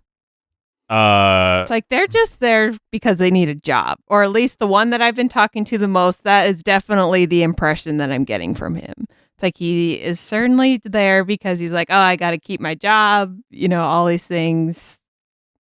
That's kind of the impression that I got. Fergus kind of goes, okay, well, maybe we can use that. Do you know how many guards they have in the place? Well, not the entire place, but from what I can see in the main room, I think there was about 6 guarding the doors, and then there are also attendants, like waiters and stuff like that on the main floor area, but they're pretty much just focused on like the people that are playing the games and whatnot that are there. But there's plenty of staff in that main area, and that VIP section is pretty exclusive. They don't let too many people back there. You have to get pretty noticed to get access to it. Fergus goes, okay, here's what I need you to do. Keep an eye on the comings and goings. Count how many people in security uniforms come in the building, and when they leave. You can try. It's probably ideal if you figure out their names, so we can keep track of who's working when, and how, so we can know how many guards. Because if shit goes south, we need to know how many guards we're dealing with. And obviously, how many guards are in the room. Did you find out about the big man? A little bit. I just know his name is Duval, and he's not there too often. Mainly just when like special events and things are going on. He's mainly just like the face of the place. He's not actually there running the place too much. So he'll definitely be around for the tournament though, 100%. And Fergus goes, okay, so we need to know about the guards. Let me know what exits there are. I've been looking at the schematics, and for the life of me, I can't figure out why they would put a vault on the second floor. That thing's gotta weigh a ton. Well, I was getting a tour of the place earlier today, and my manager, she kind of side mentioned to me that at the back behind where the tellers are, that there's more back there, that there's vaults and whatnot. Yeah, we already knew that from the schematics. Oh, well, we know that they are there. But if their main vault's on the second floor, that thing's got to weigh a ton for the amount. I mean, you've got to have gold to account for all the chips on the floor and be able to break, gold, silver, copper. That's got to weigh a ton. So either that floor might be susceptible to being brought down, or there's a second vault. Let me know if you hear a second vault. Otherwise, we'll just operate with the knowledge we have. He says, "Hold on, one moment," and he goes to the back room where his like stuff is, and grabs his bag and comes out and grabs the like plants and elderberries that he had gathered earlier, and he kind of hands them to her, and goes, "Hold on to those. The day of the tournament, you should use those as a special treat for your friends in the security department." What does this do? It's gonna make them use the bathroom when they should be doing their job. Oh, okay. I see what you're saying. And you still have that scroll that the bear got out of the fountain? Yeah. Still been hanging on to it this whole time. Figure out what the closest bathroom to the collection is, You should always know that. and make it not the closest bathroom anymore. And obviously do that before you hand out the treats.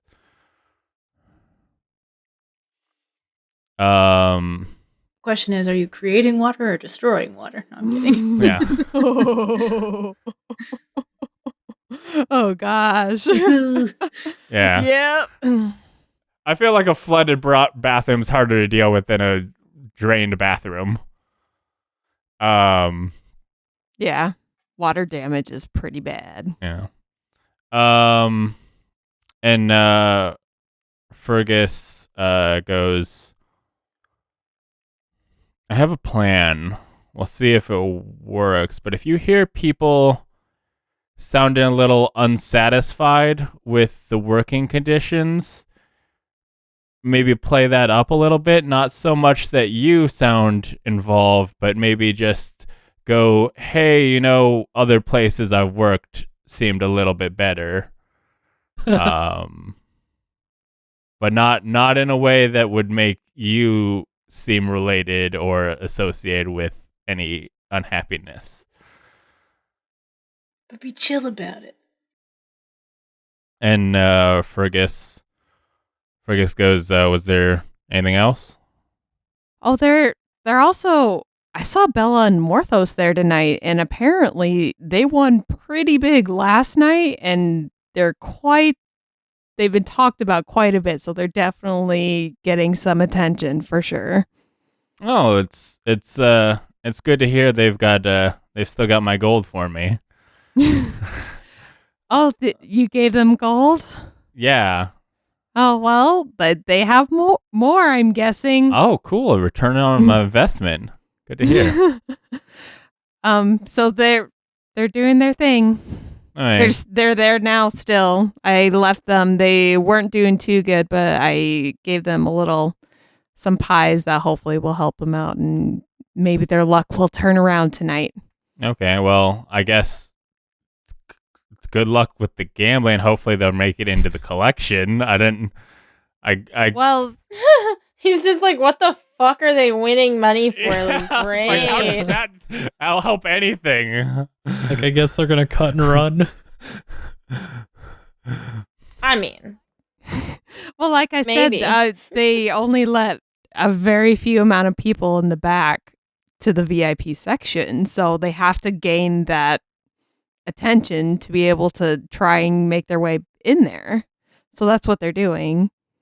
Let's hope so. And he kind of like sighs in a way of like, I know Morthos and he's doing whatever Morthos does. So if that aligns with what Fergus wants, then that's what might be the case. But Morthos will do what Morthos wants. Is what Fergus is thinking. And yeah, Fergus goes, okay, well, that's something. Yep, I believe that's about it. Okay, well, I guess good luck. One one last thing. You seem to have a way of inspiring people. So I've been working with Bear a little bit. It seems that, I mean, Bear's strong. Let's not mess around, but they couldn't best me. So just try and inspire them on the day of the big game, big tournament. But I think probably at that point you said it's probably not, it's still somewhat busy. Somebody probably yells and goes like, "Hey, we need, clean dishes or whatever." And he goes, "I gotta go. You know where to find me." Okay, well, just before you go, when you see Bear back, can you just give her a little scratch under the chin? It's like, I just want it. That'll just show that I'm thinking of her. Fergus kind of like looks at her like, that's gonna get my arm taken off, and kind of goes like, "Don't you just have one of those treats you give her? I can give her that." Well, I have a little slice of pie from work today. You can give her that, and then give her a little scratch under the chin. And he Score. just kind of like nods and takes the pie with him into the back room. Okay. And then, yep, Cookie will just finish her dinner and then probably head back. Okay. So, Bear, what do you do after you take your bath? Oh, I roll around on the rugs for a while. Give her all of everything. Yeah, just kind of Dry off. dry off better. Rub my face into the rugs, that kind of a thing. Nice. So you've had some nice time to. Oh, go ahead. I didn't have much more planned. Okay. You've had some nice time to like loll around, and you've made yourself like a comfy little like nest in one of the rugs, and you hear like a knock at the door. I don't react. Well, I don't answer the door. Yeah. I know. I just kind of like, I take notice and I'm like, "Hello? This is Bear." I wonder who that could be at this hour. This is probably about like mid, like this like evening time. I'm just like, I stop mid wiggle.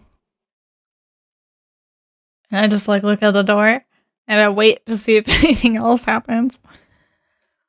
Here's another knock.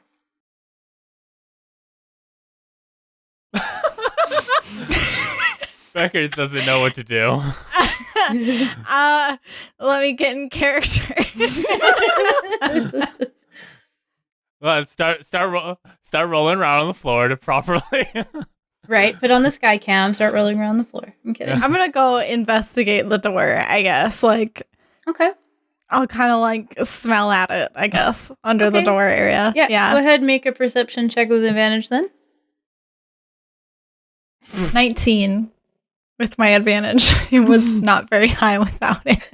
And for the note, a 19 is a critical success because Bear has a -1 perception. So 19 is a natural 20. I'm not very wise. So something about the voice sounded familiar to you. And when you went over and you smelled the bottom of the door, you smell the person that came and brought all that paper. Okay. I'm gonna make not aggressive bear noises, but a bear noise at the door.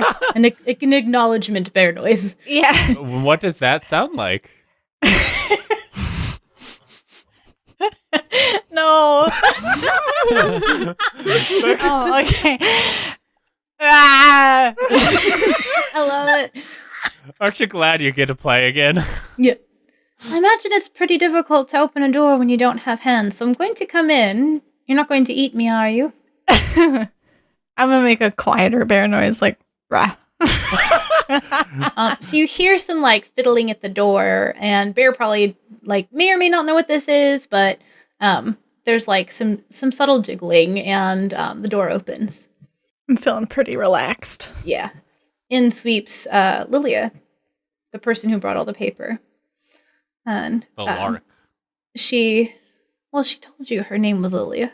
Oh. Mm-hmm. She goes okay. by the Lark, but when you asked her what her name was, she introduced herself as Lilia. Okay, I couldn't Because remember. we had the whole conversation about the League of Legends character, and I was like, that's probably where I thought of it, actually. Yeah. I couldn't remember if Lilia was the name that Belladonna knew her by, or if it was the name we. That's did. the name that we know her by. Okay. Yeah. That's it. Mhm. Yeah. It's kind of like how Bear is my title, but my name is actually Bear. Yeah.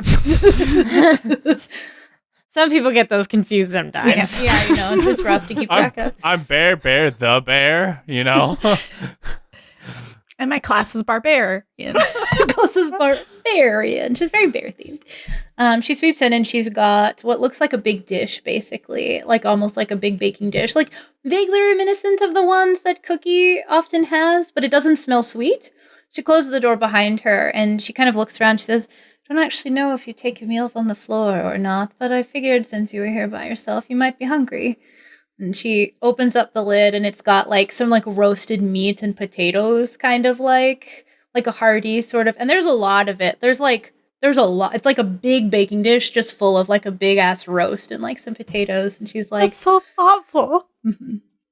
She kind of squats down in front of you, and you just get this general like vibe from her. Like she likes animals is kind of like her thing, and she kind of like reaches out and is like, "It's okay if I give you a little scratch behind your ear." Oh yeah, Bear goes straight for the food. Not nearly so aggressive as I was with Fergus. I start eating it, and when she starts scratching me, I don't really like. I'm a little distracted. That's we'll fair. be honest. Yeah, this is really more for her than for you. She's doing the like reach out and like, "Is the horse gonna let me pet it?" thing, and that's where she's at right now. And so she kind of like she's like squatting down in front of you and kind of like scratches behind your ear, and she's like, "There's something about you. I don't know. You're just. I mean, obviously, it's a little unusual for a bear to be traveling with people, but I don't know. I can see it in your eyes, I think."